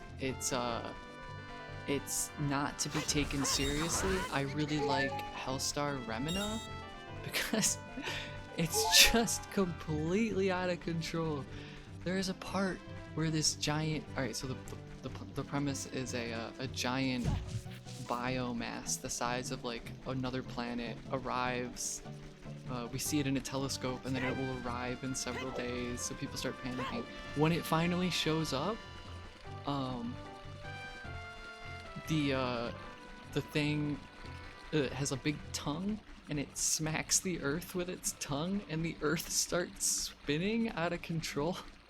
So everybody who's left alive on the now cataclysmic Earth is jumping in the air and being thrown like through the stratosphere, and they're all flying and chasing each. It's insanity. It's like completely bumped up to 11 on the silliness, but like it still plays it completely serious. It's a wild ride. Check out Hellstar Remina. It takes a while to get there, and I think like some really weird stuff happens before then, but it's as silly as Bobobo, but with like the most hellish imagery you'd find in Berserk or something. Okay, you know what? We could probably just go fight the boss, I guess. I just spent like 40 minutes walking around doing nothing.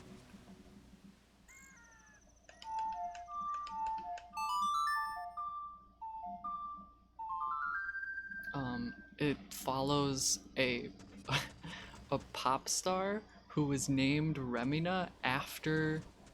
No, she was named Remina, and then they named the star Remina after her because her father was the one who. What the fuck? I thought I just played the song. Whatever. Her father was the one who discovered it, so he named it after her, originally thinking it was like a star or a comet or something, but then it starts coming towards Earth, and people start panicking, and they think it's the end of the world, because it is the end of the world. It's really silly though, but then like a cult tries to hunt her down because they think the star is coming for her. Like, it's so strange. There's also the story, I can't remember what it's called, but Junji Ito wrote a bunch of short stories about a particular character, and those are really good. You should check those out if you're interested in Junji Ito. I wish I could remember what they were called.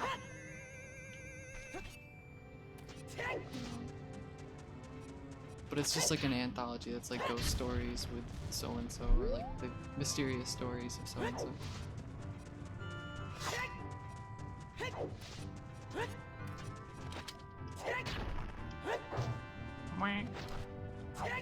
Oh, I can go in here and get some stuff. Did I? I didn't buy a potion, did I? We'll find a fairy in the temple. It'll be fine. It'll be fine. And I didn't go talk to the frogs as a kid. God damn it. What? Oh, oh. Oh, what? What? Oh, oh. What? Oh, what? Oh, oh. I love this hammer.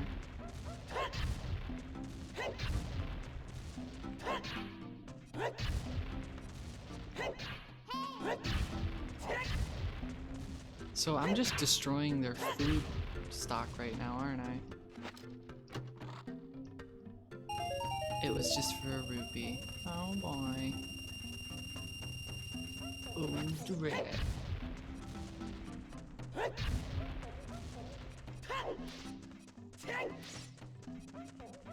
Link starves Gorons for money. It's true. It says I'm playing Zelda. Finally. Good. Very good. I'm happy. Oh, I can buy a potion here. Oh no, everybody's gone. Only I was left behind. He looks so nervous, so worried about all his citizens.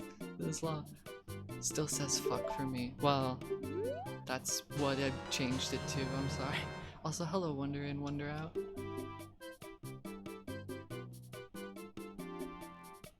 That is just the title right now.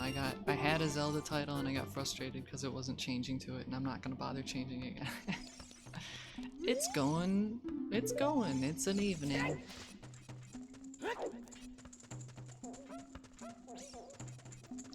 This is the capitalist mayor of the Gorons who sold Bernie Goron to lava jail. Yeah. Wait, so is Darunia Bernie Goron? The leader of the Goron tribe.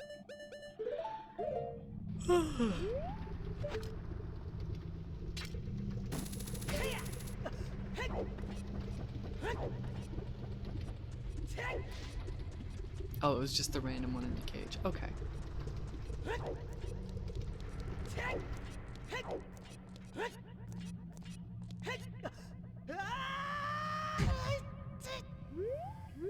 I didn't need those ankles anyways. Oh, what? What? Oh, oh. What? Oh, what? Oh, oh. Oh, what? What? Oh, oh. What? Oh, what? Oh, oh.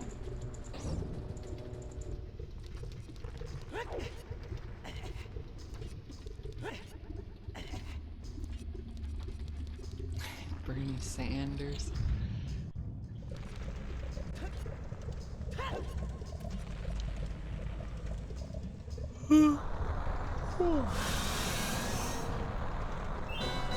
Yeah, this is a good looking Lost Isle.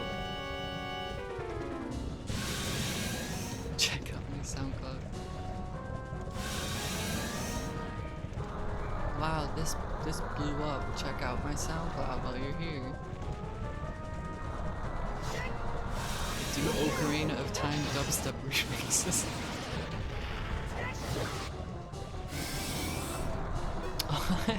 Talking Banjo-Kazooie style. I was just doing a live rendition of the Goron town theme. Oh, what? What? Oh, oh. What? Oh, what? Oh, oh.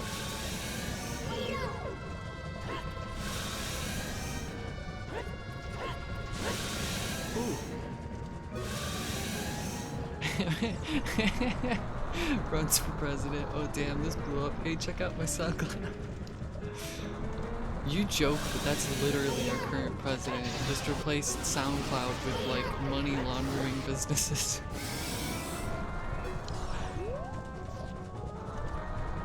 You're a world leader. I'm a world leader too. But hey, check out my money laundering operation. Invest in these Russian beauty pageants and golf courses. It's a perfect place to invest your money earned from war crimes. Donald Trump on Patreon.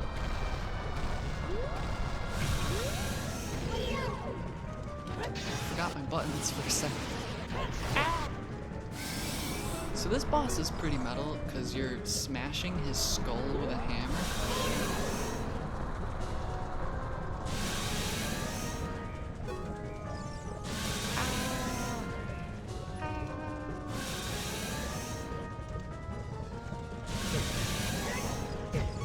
Ow. Okay, let's use the Deku Nut.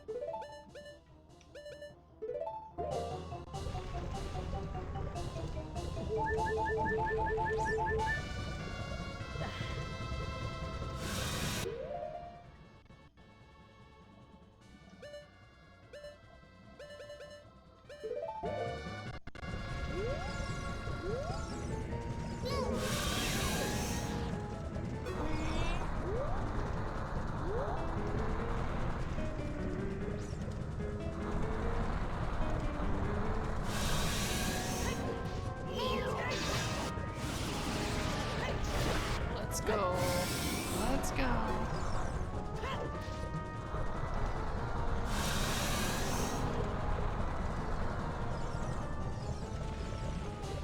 Volvagia is running a new operation, Volga Stakes, after the success that was Volga University. Volvagia, before becoming the fire dragon that enslaved Goron people, made quite the name for himself in the Hyrule beauty pageant circuit, despite many untoward reports. Oh, I missed it. I missed the second.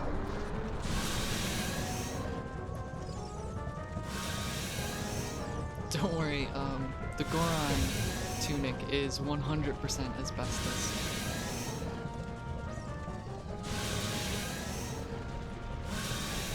Best as it can get. Yeah, Enderman gets it.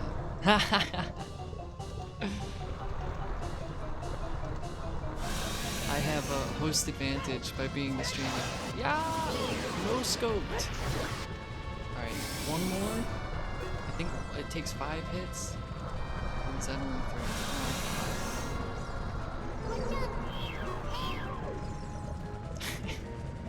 3? Where's the joke there, Spiny King? That's just an accurate, like, representation of their politics.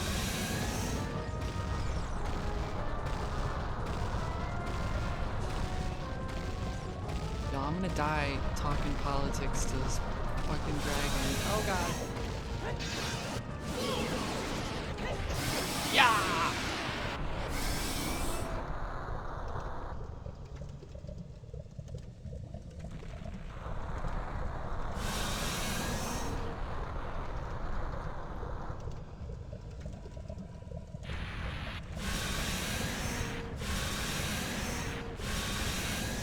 Mutant chug soda.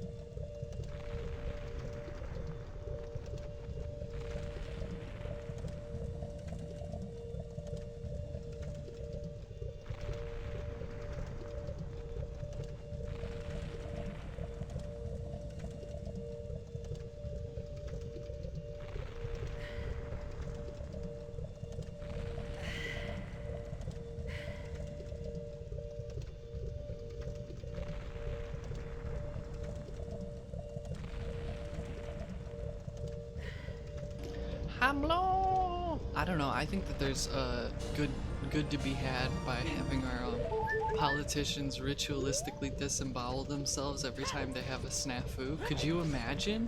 Could you imagine how many people we would have gone through in the Trump administration?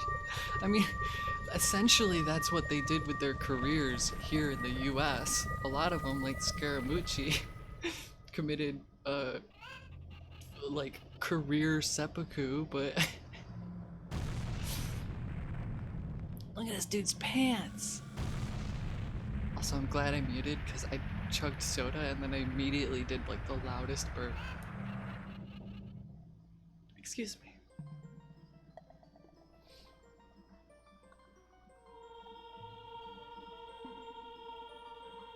Fucking Rudy Giuliani ritualistically disembowels himself. Okay, this is getting weird. Yeah, that's the thing. Our current setup is like you can be a complete failure and be known around the world as the guy that broke the law and is probably gonna get jail time and still just make a killing off of, you know, writing books and having connections. Like, they don't actually get penalized.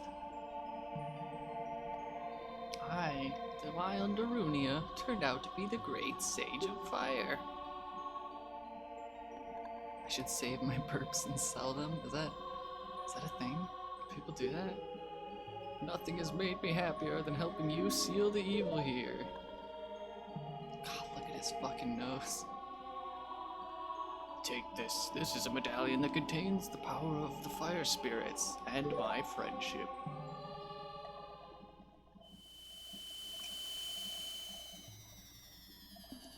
A burp in a bottle, it's like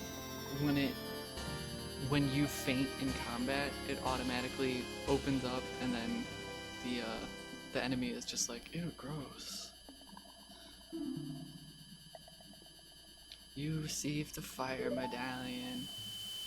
I had a bunch of coasters. We still have them. We've had them for like 20 something years. And there's 7 of them, and there's 6 medallions, and 6 of the 7 coasters, these like little metal outdoor coasters, drink coasters, like 6 of the 7 of them are the exact same colors as the medallions from this game. So when I was a kid, I used to steal my parents' coasters and run around holding them, being like, I'm Link and I've collected the 6 medallions and I've come to defeat you, Ganondorf. Oh, God, I was an indoor kid. Anyways, we finished the fire temple. Finish! Is there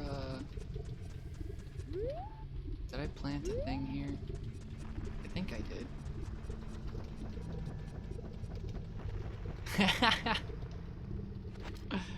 New record!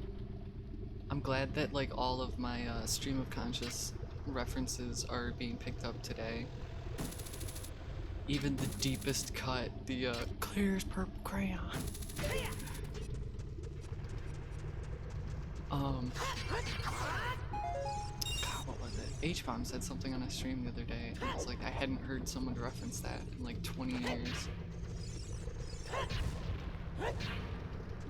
Is this a fairy fountain? You betcha.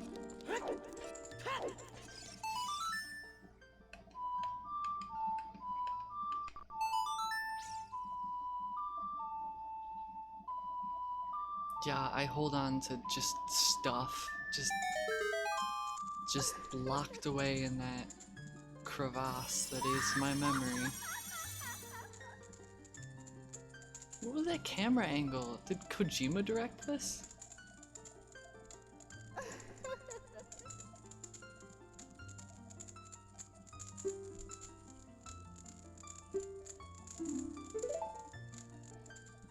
Let's Praise from 2008.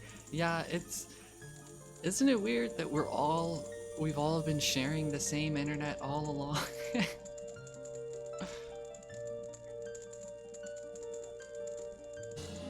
I still think it's incredible that H-Bomb saw my old YouTube game review parodies from like 2013 and thought they were hilarious. The first Let's Player I ever watched turned out to be an alright gamergator. Hey, you know what? One of the first YouTubers I ever got really into did as well, and I'm not ashamed to admit that I was super into JonTron way back in the day, because I guess doing jump cuts and talking about retro video games is all you really need to entertain me, but yeah, you were super into Total Biscuit. He was a weird one. He was, I don't know where he stood. But like I used to watch, I mean, I used to read the best page in the universe, and that dude hosted Sargon of Akkad. Like I said, we've all been sharing the same internet all along, and it's weird seeing some people I want to say change, but I guess they never really did change, and that was the problem. They never grew up.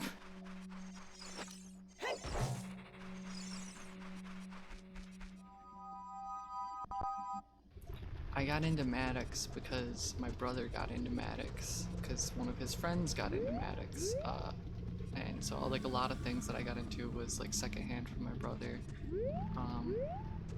and we owned the alphabet of manliness. That didn't pan out very well for me now, did it? Like, I don't know, it's all just such gross, tacky, stupid shit. Did I not put the plant in here? Is that down there? Right? The irony?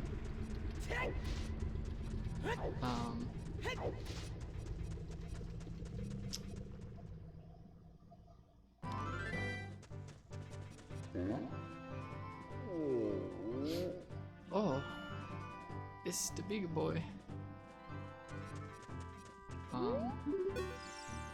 I was very vocal leading up to the point of Gamergate, because I used to lurk on, and this is an important distinction, lurk, not post, not engage with, just study people on 4chan to see what the dregs of the internet used to say. Like, I wasn't satisfied to hear what other people said they were saying. I wanted to see it for myself. So I saw the whole Gamergate controversy unfold, like starting with the manifesto that Zoe Quinn's ex wrote, which is fucked up that everybody knows him as Zoe Quinn's ex and not his name. Like, that's a pretty clear indication that it was always about targeting a woman, not about righting any wrongs. Like, but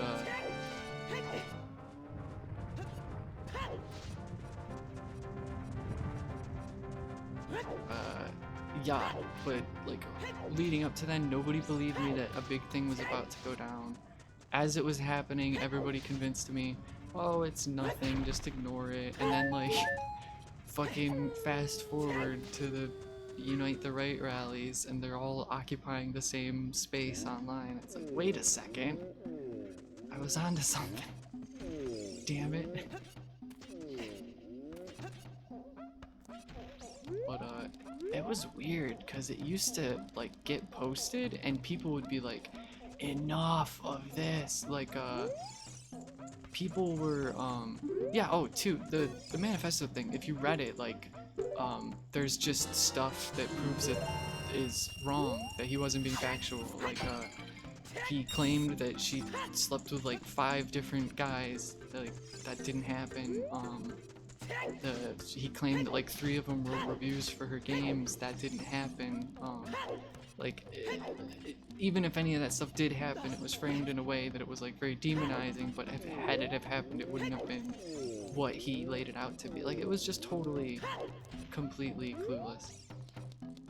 It's weird how video games leads to hating minorities. I said something when I was streaming that shitty Warcraft map last night about, I think it's strange that people who are invested their entire lives in fiction that was written at a period in time, or in tropes in fiction that were established in a period of time where people were severely racist, and it was just common, like Tolkien's depictions of orcs being, you know, like East Asian people, to a bestial degree or whatever. Like he even wrote that, like, not unlike the people of Mongolia was his description of the orcs in like an old letter or something.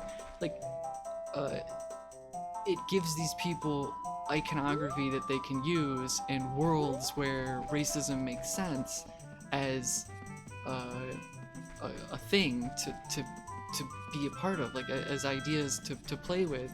Like, no wonder that these people turn into fucking racists and believe complete made-up nonsense. It's because they're obsessed with complete made-up nonsense that justifies racism. Like, sorry, I'm like completely rambling. I just constantly think of the Davis Arini clip, and I think it was from an H1 video where he says, like, and it's so clear if you read any classical fantasy literature, and it's like, that's the kernel of these people's ideas, is they get their ideas from classical fantasy literature, not reality. And was that the golden one? Oh god, same exact person, minus like 80-90 pounds. That's where they get these ideas from fiction that was written by racists. Like, so yeah, I think that there is something to be said about these tropes informing the way that people view the real world.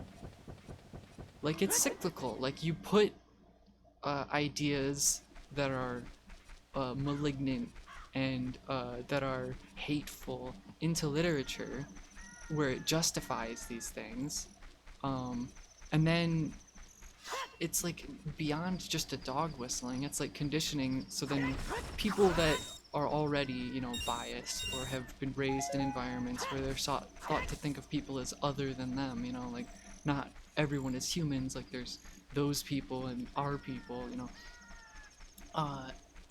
The golden one is the guy who looks like Sean. I'm gonna go out on a limb and say they're exactly the same in terms of physicality, but their faces are very different. So yeah, it's confirmed that Sean has the golden one's physique.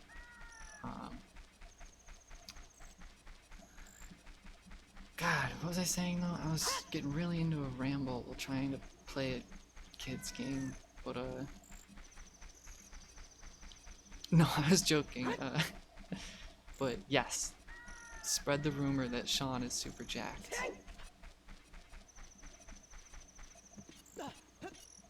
I mean, like, I'm gonna be honest, I think Sean could probably kick all of our butts, but he's not golden one physique. But we'll just say he is. Like, if virtues and values were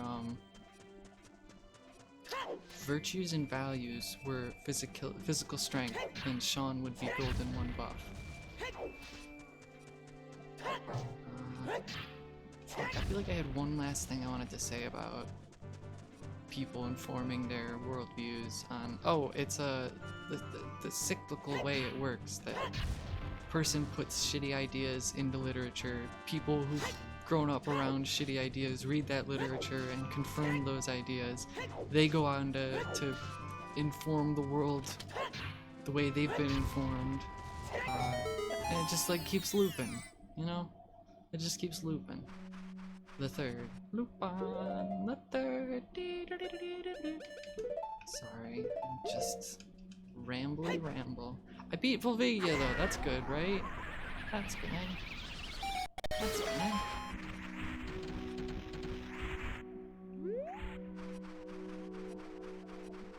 Sean's skull with like anchor arms from SpongeBob. Yes. You know what's fascinating is I want someone to do, somebody who's capable of staying on a track of thought longer than I am, to do a video about the cultural significance of SpongeBob as a way that like people can communicate through SpongeBob in ways that their regular communication would be met with culture barriers. Why SpongeBob in particular? I don't know. It's just the observation I made. It's the hypothesis I'm making. But I think like something about how common iconography and cartoons and video games and stuff. I played the wrong song. Can break down cultural barriers by giving people things that they understand in common. Something about that, maybe. Get on it, video essayists.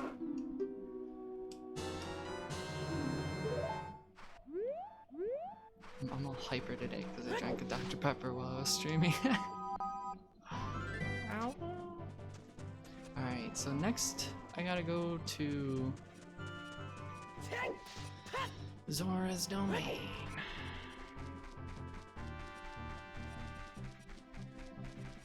Spinge Bill is the 21st century what church iconography was to the 11th century. Yeah! No, I mean like genuinely, yeah. I think that cartoons and things that like people attach value to and invest themselves in emotionally and mentally at a young age become a really common ground. Yeah, it's mimetic. It's but whereas we used to have like dogma and church and laws and stuff, now we have SpongeBob and loss.png.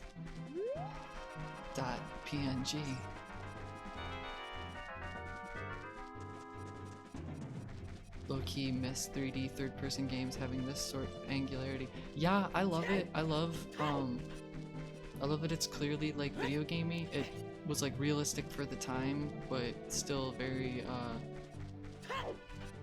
you know, exaggerated. I love low poly stuff. I'm more in the PS1 low poly camp than the N64 low poly camp. But I still think this game looks great.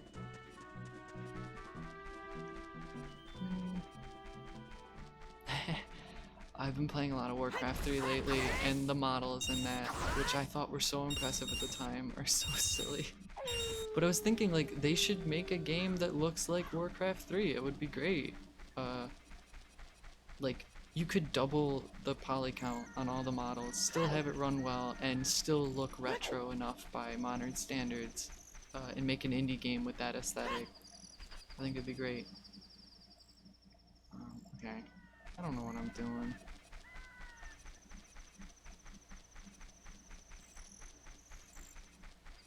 I don't need to go this way. Wait. I can go this way though. No.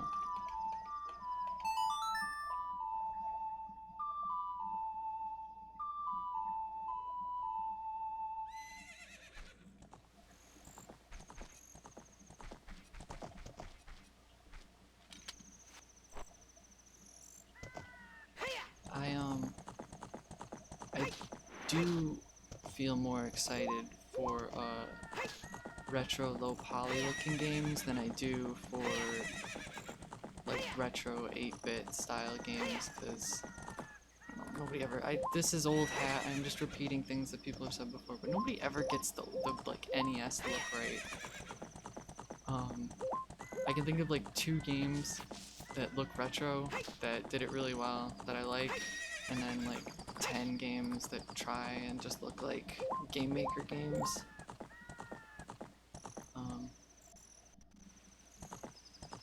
Squidlet. I don't know what that is. I'll check it out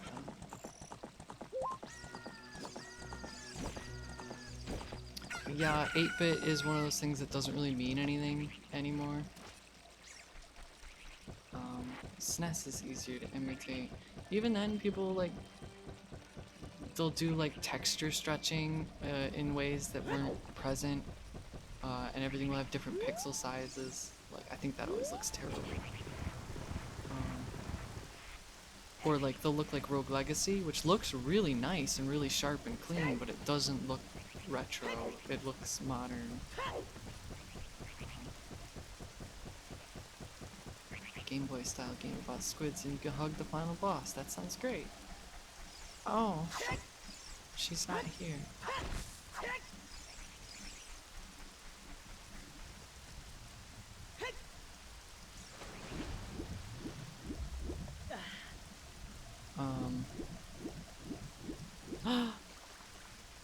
Hey, Pink. I'm sorry you got spooked. What were you playing? Also, I'm sorry I streamed over you. I didn't realize.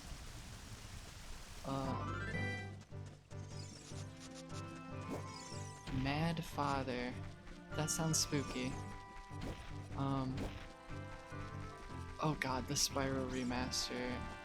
I don't like the way any of it looks. I don't think it looks bad, I just think it looks horny, and I don't want any part of it. Oh no, you got murdered. I got murdered in this game too, but it was not quite as scary.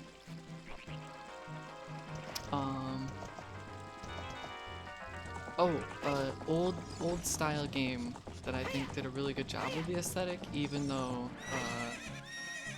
it doesn't stick with 8-bit color palettes. It definitely has much larger color palettes. Was a game on Steam called Odalus the Dark Call? Odalus? That game looks really nice. It has a really good aesthetic.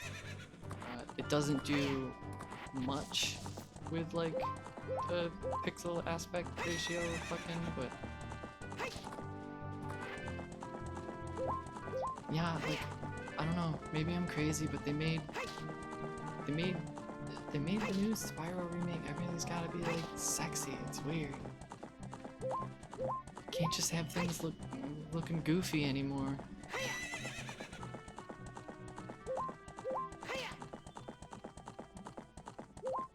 I'm so just lost.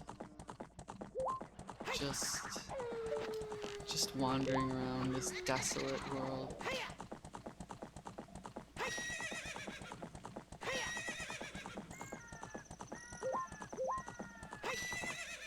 So much influence in Breath of the Wild from Ocarina of Time. Just feels really similar. Both Pioneer games. I mean, this was the first 3D Zelda, and they had to like translate, update, and make new systems to fit into the 3D space. And then Breath of the Wild took the formula to a new level as well. So definitely.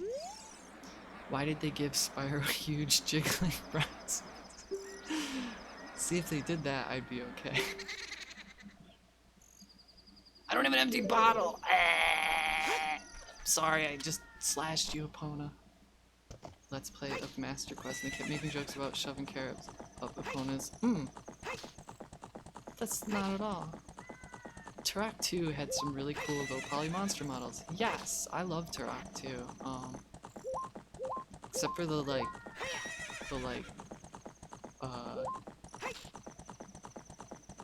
selling Native American imagery to people disinterested with it and not benefiting Native people in any way. I love Turok. Other than that, though, I love Turok.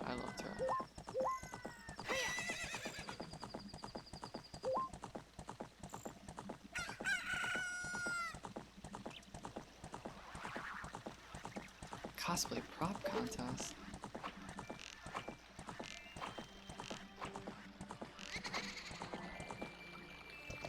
Okay. Okay, so here's the official Turok verdict. On the Nintendo 64, Turok 1 is the better game. It controls better with that monster of a controller. On Turok 2, the N64 controller just fucking does not cut it. You will not be able to finish Turok 2 on a Nintendo 64 controller in the year 2018. Especially considering that you need a functioning memory card to save your progress, and it cannot be finished in an afternoon like the first one. The issue with Turok 2 on the N64 controller is they like take out. Oh, bye, Suinator. See you later. See you later, Suinator. The issue with Turok 2 on the N64 is they took out like the auto aim, so you need to aim precisely with look spring analog stick aiming. It's awful. It's awful. But then there's the port of it on Steam by Night Dive, which apparently, I think Night Dive like kind of screwed over good old games a few times, so I'm mixed on Night Dive, but the ports are alright. You can play Turok 1 and 2 finally with a with a mouse and keyboard, and it works, and it's good. And you should check them out. They still hold up pretty well. They're very esoteric games, but they hold up pretty well.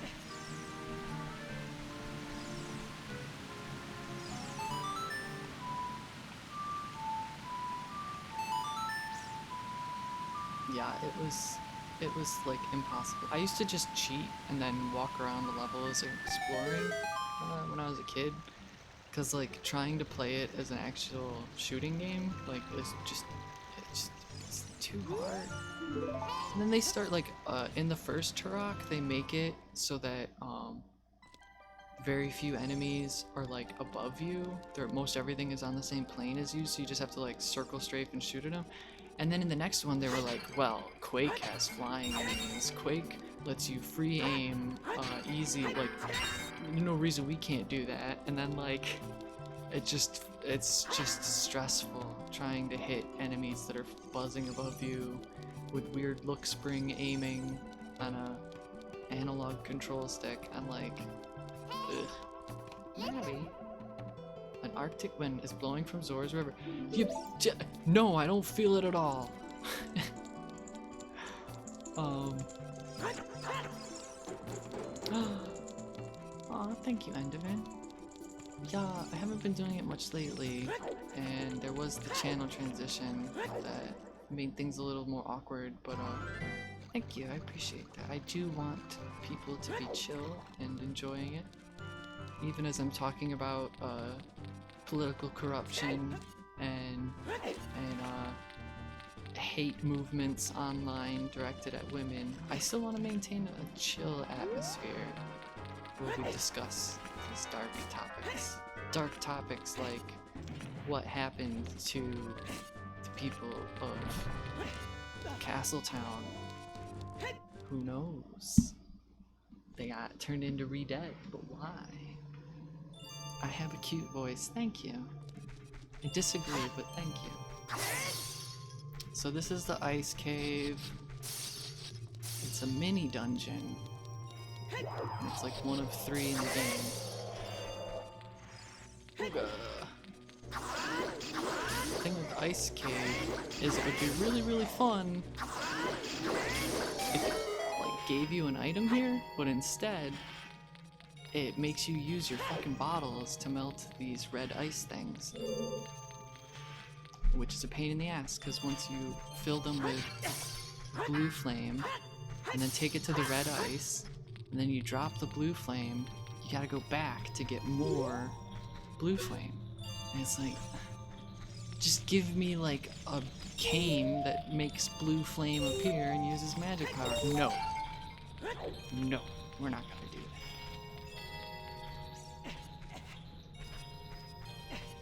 Dan Orff.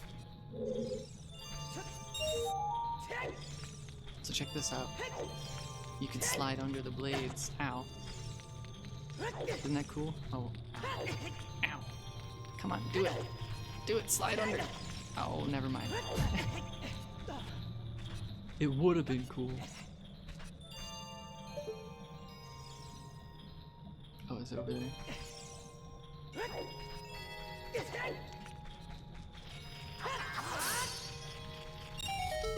If you're using a two-handed weapon, you can duck under it by blocking as well. It's cool. Beware!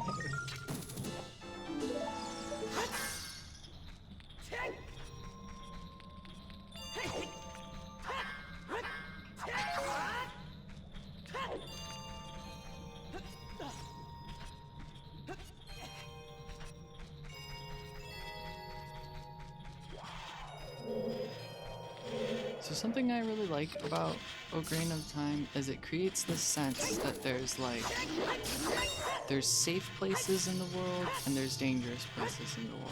And I mean, like, I guess that's pretty common in all of Legend of Zelda, but you get like Hyrule Field, relatively safe space.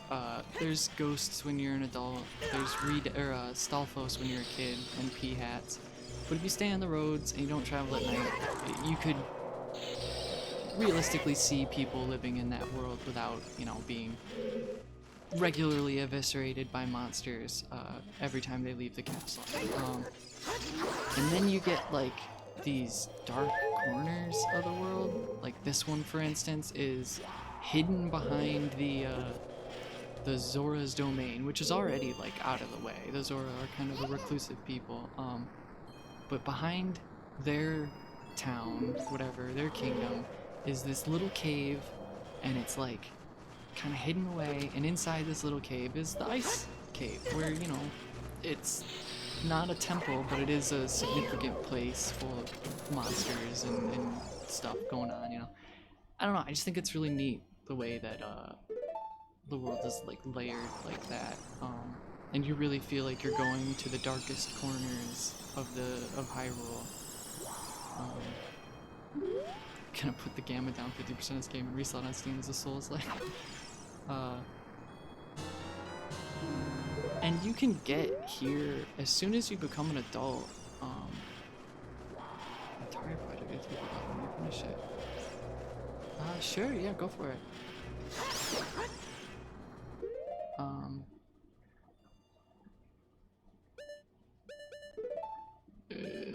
Let's get rid of the milk.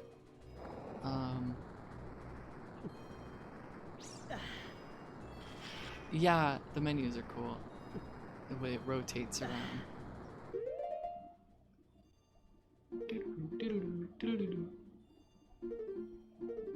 And it's cool too because it's like quick.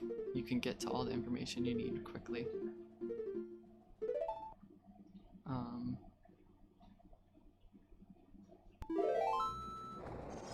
I loved, like, I was afraid of so many things in this game, but I loved the skeletons that would, the stall kids that would come out at night. I thought they were so cool. I would like just stay and fight them and get rupees all night.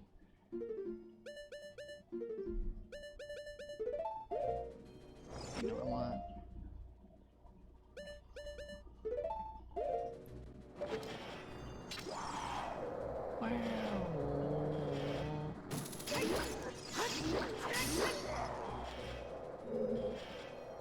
Hi, Spiny King.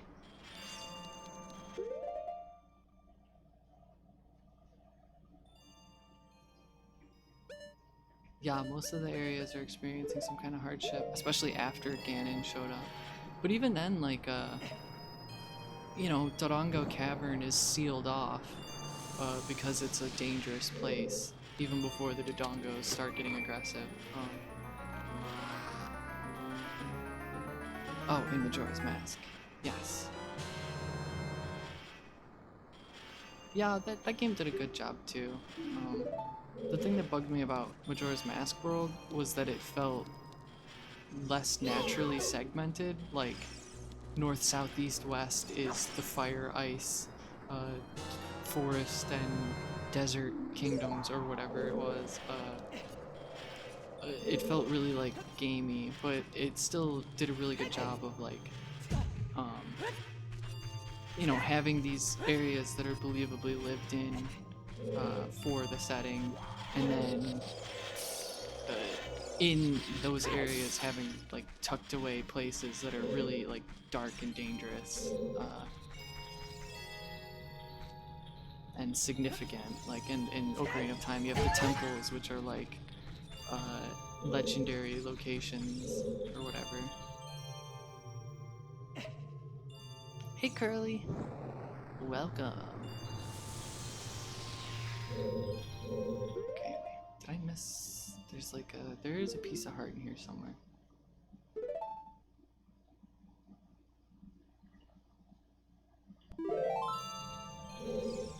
Over there, that's where it is.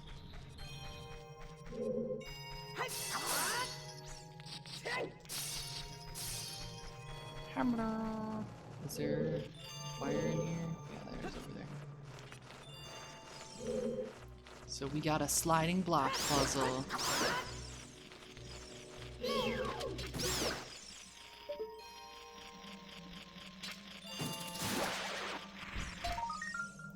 Another thing that I think is cool about Ocarina of Time and Majora's Mask as well is they're like kind of before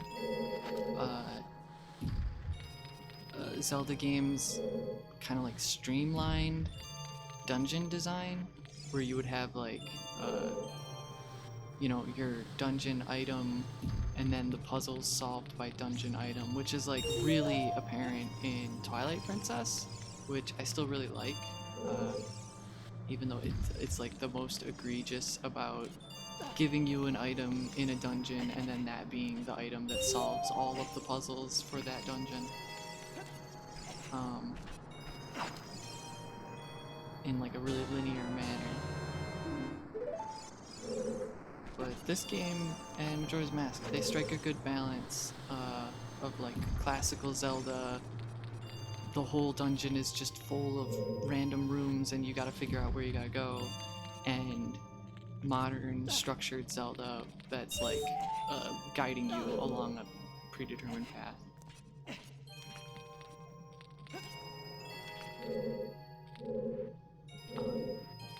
This game does a really good job about it.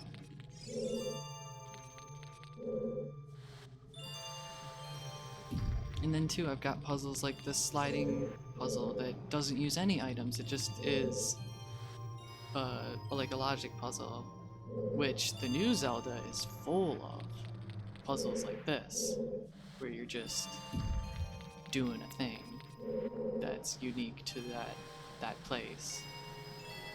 God, Breath of the Wild is so good. I'm gonna get like a capture card and stream it, I think, because it is such a good game. Twilight Princess should have made the spinner in the first or second item and slurred the rest of the game with track puzzles. It should have just been called the Spinner Princess. The Twilight Spinner. Yeah, it is really good that they give you all your tools right at the very beginning. Or they like, you have to earn them in a way that teaches you how to use them, which is really cool. I'm sorry, I'm getting heartburn and hiccups. The heartburn cups, I don't know what to call them. The I should stop drinking Dr. Pepper ups. Beedle-de-boodle-de-bing.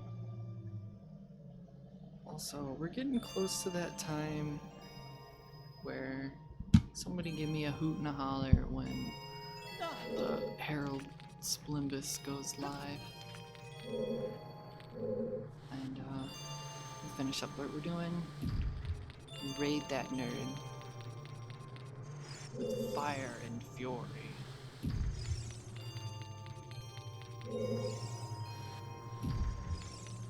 That said, I wish there were more significant rewards for things along the game.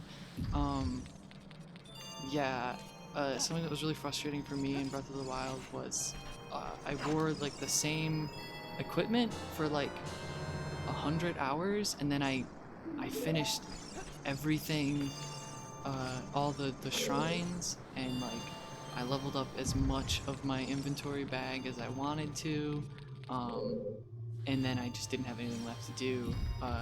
But it gave me a reward for finishing all of the shrines, which was the classic Zelda or Link outfit, which was worse than the gear that I had been wearing the entire game because I had to upgrade it. So then I was like, okay, let's try and upgrade this armor before I go and kill Ganon, because I got nothing else to do. And the requirements was like 150 acorns, and I was like, so my reward for completing everything in the game is busy work.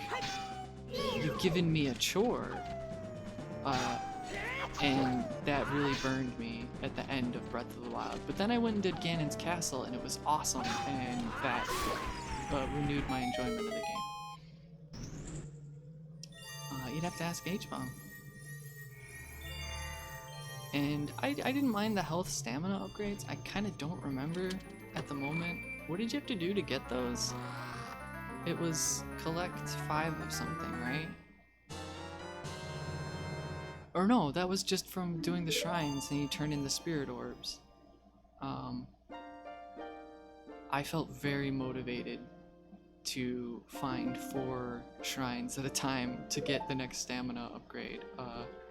But then when I got to the point where I had the Master Sword, oh. No! What am I fighting for? I'm a little bat, hanging upside down. Days are when I sleep, at night I hit the town. Hunting bugs and fruits, to fill my tummy. When the sun begins to rise, I hurry home to mummy. Aw, thank you for the bat poem, Goblin Plus. I loved it. Sure, I'll take a hot and spicy joke.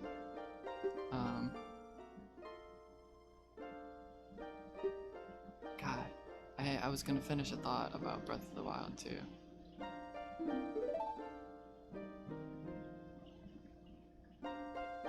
I think that the next Zelda they're gonna make will either be a huge disappointment that doesn't improve in any way over the Breath of the Wild formula, or another serious groundbreaking success that revolutionizes it. Do you want to know what's in Final Fantasy VI coffee? No, it's in Final Fantasy VI coffee.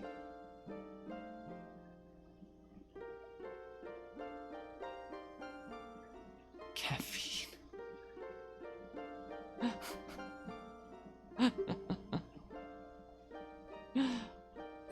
It was hot, but it wasn't spicy. It was like hot, cause like hot coffee. Not hot coffee mod, which is spicy. I'm getting confused now. It's the only 5-note song in the game.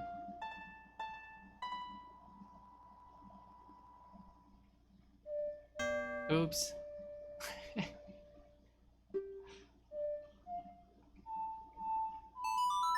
I like this song too.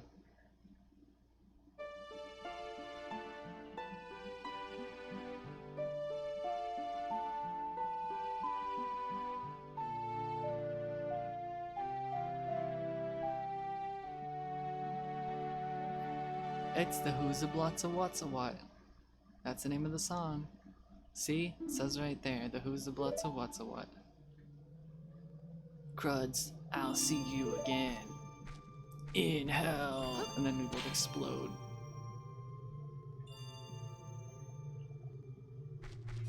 So I got boots. Is this the new Windows splash screen? Yes. I almost went through this entire room without pointing out how much I fucking love it. Look at this room. Okay, so as I was saying earlier, it's incredible to me that Ocarina of Time has you like wandering around this mostly safe, livable world, and then you find these tiny corners that are like dark and full of mystery and like bizarre stuff, and then you get to the very end of one of those caves, the ice caves, and you just have this room.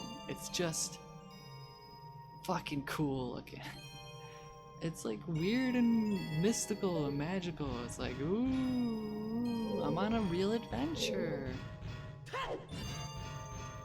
And then the only way out is to drown yourself. Yeah, it is really different. It stands out a lot.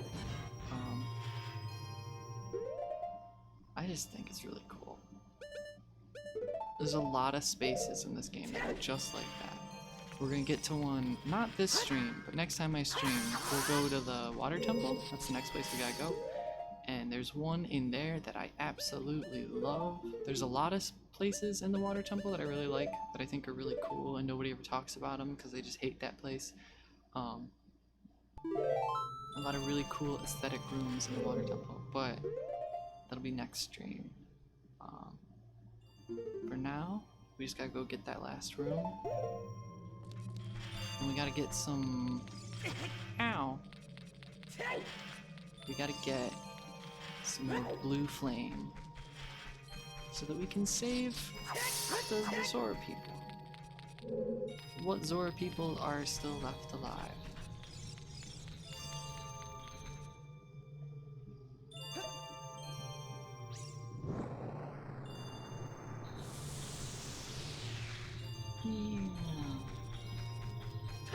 Conveniently, there should be a torch in here.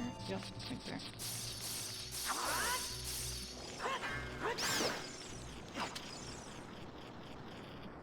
Give me the fire.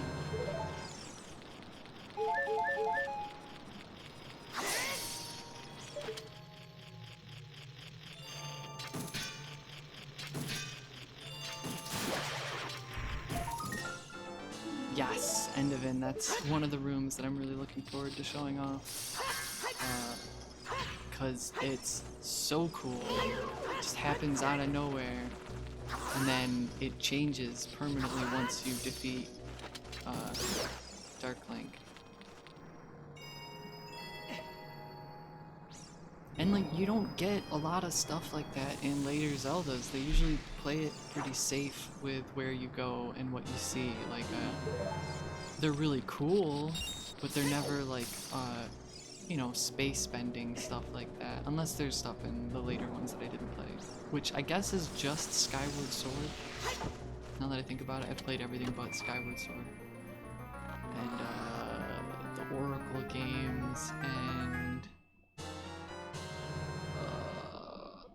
Spirit Tracks I haven't played.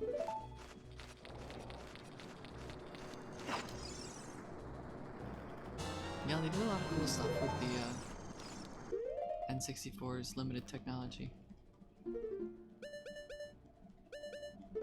I know it's probably been said to death, but the adversity brought on by having to work with, you know, much more limited technology and pioneering it made, in my opinion, for much more interesting games than what we got later on, which was like everybody's making the same games with the same tech era of games, which I think we're all kind of falling back into, or never really left, with a lot of mainstream games still all just follow the same formula and do the same things and don't properly condense their audio, or compress their audio. I guess they don't really need to do that, so they just put 20 gigabytes of lossless audio. What I'm saying is that technology has spoiled us.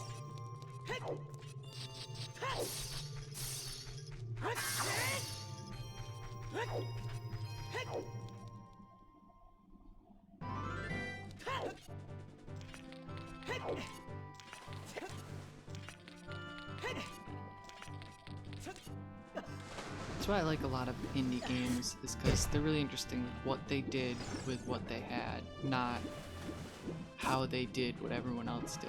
Like,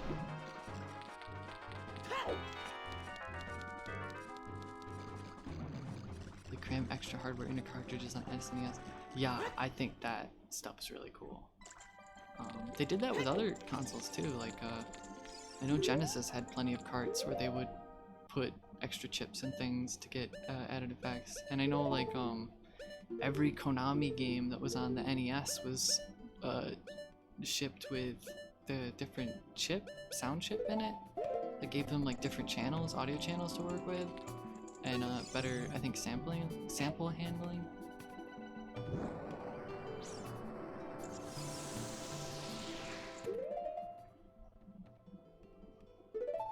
A lot of technological creativity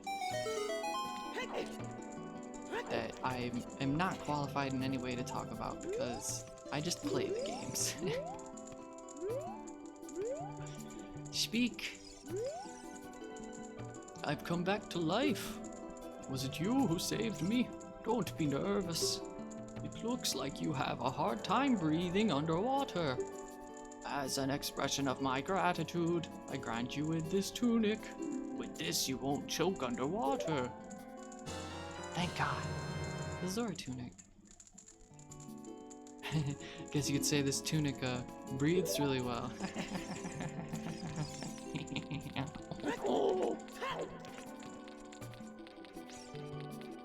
Let's dive. Perfect form.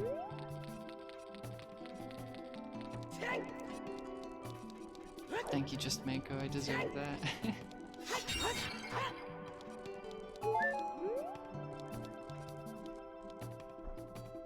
Yes, the first thing I did when I got my GameCube was inspect what the hell all the little removable plastic pieces on the bottom of it were, and like so many of them, I mean, I never used any of them.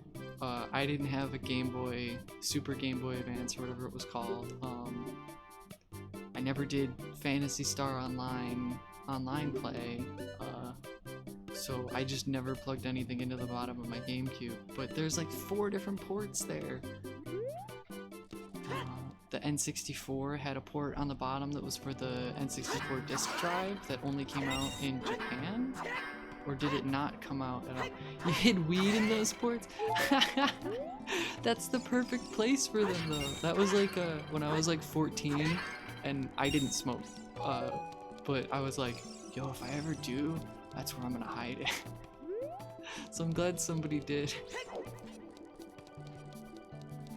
Oh, let's go get there's a speaking of weed, hey, 410. Haha. It's the weed number, 410.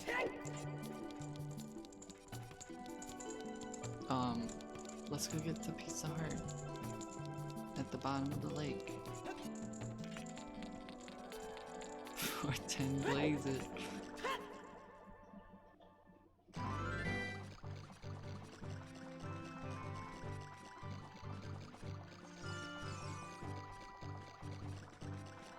When I was 14, I didn't do anything. I just sat in my room and played video games.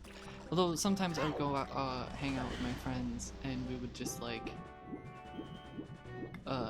cause a ruckus. Like one time we bought pizza and we all ate like 3 slices and we had like 2 or 3 slices left. So we just took them and we went to this other kid's house and we threw all the pizza at the wall and ran away and threw the pizza box off of a bridge. Because that's what 14-year-olds do, I guess.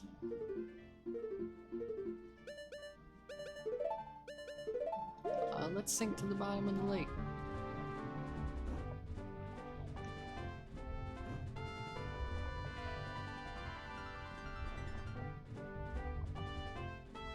I think this is cool too, because it's like, wow, there's a lot of stuff here too. I mean, there's nothing here, but it's a big space, a big lake that you just don't even think about.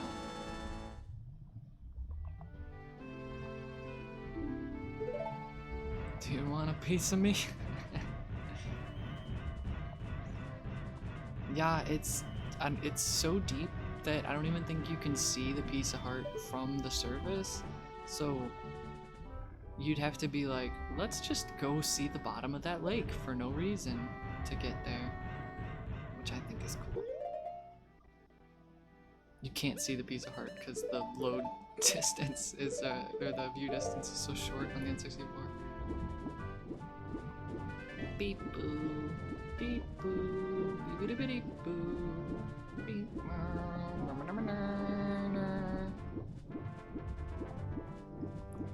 Is Harold streaming yet? Arnold Palmer guy. Don't ever tell him I called him that.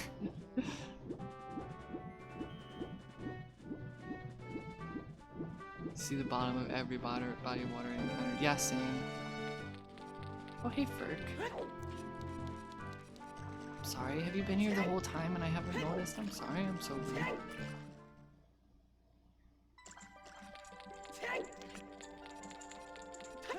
I'm blue now.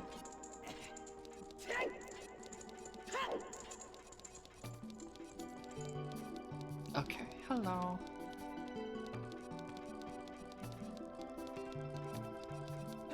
Oops. Shit.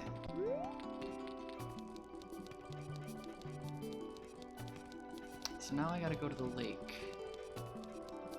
Which means I gotta go through Hyrule Field, because I didn't get have the song. She didn't give me the song. Wait, no, I did get the song. I got it in the... That's right. That's right. Wait.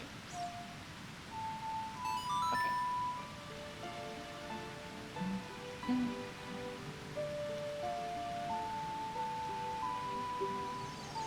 Meow. I wish I could just teleport.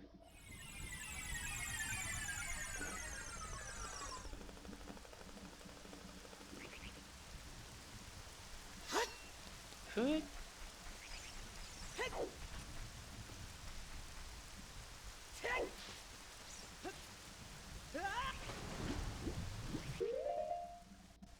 I like that just all of the water in the lake is gone because the monster in the water temple drank it all. He just drank all the water, now it's gone. It took me forever to figure this out as a kid too, that yeah, you gotta use the hook shot to get in because the hook shot is all you can use when you're underwater.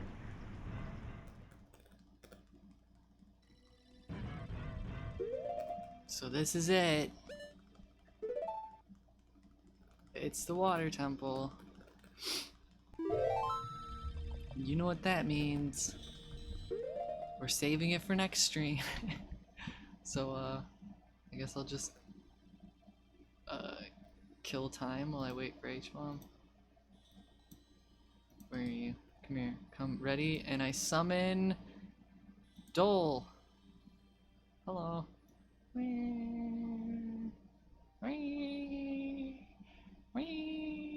Please start streaming soon. I don't know how long I can do this.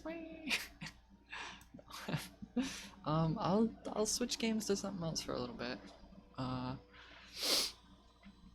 don't know what though. So I'll be right back.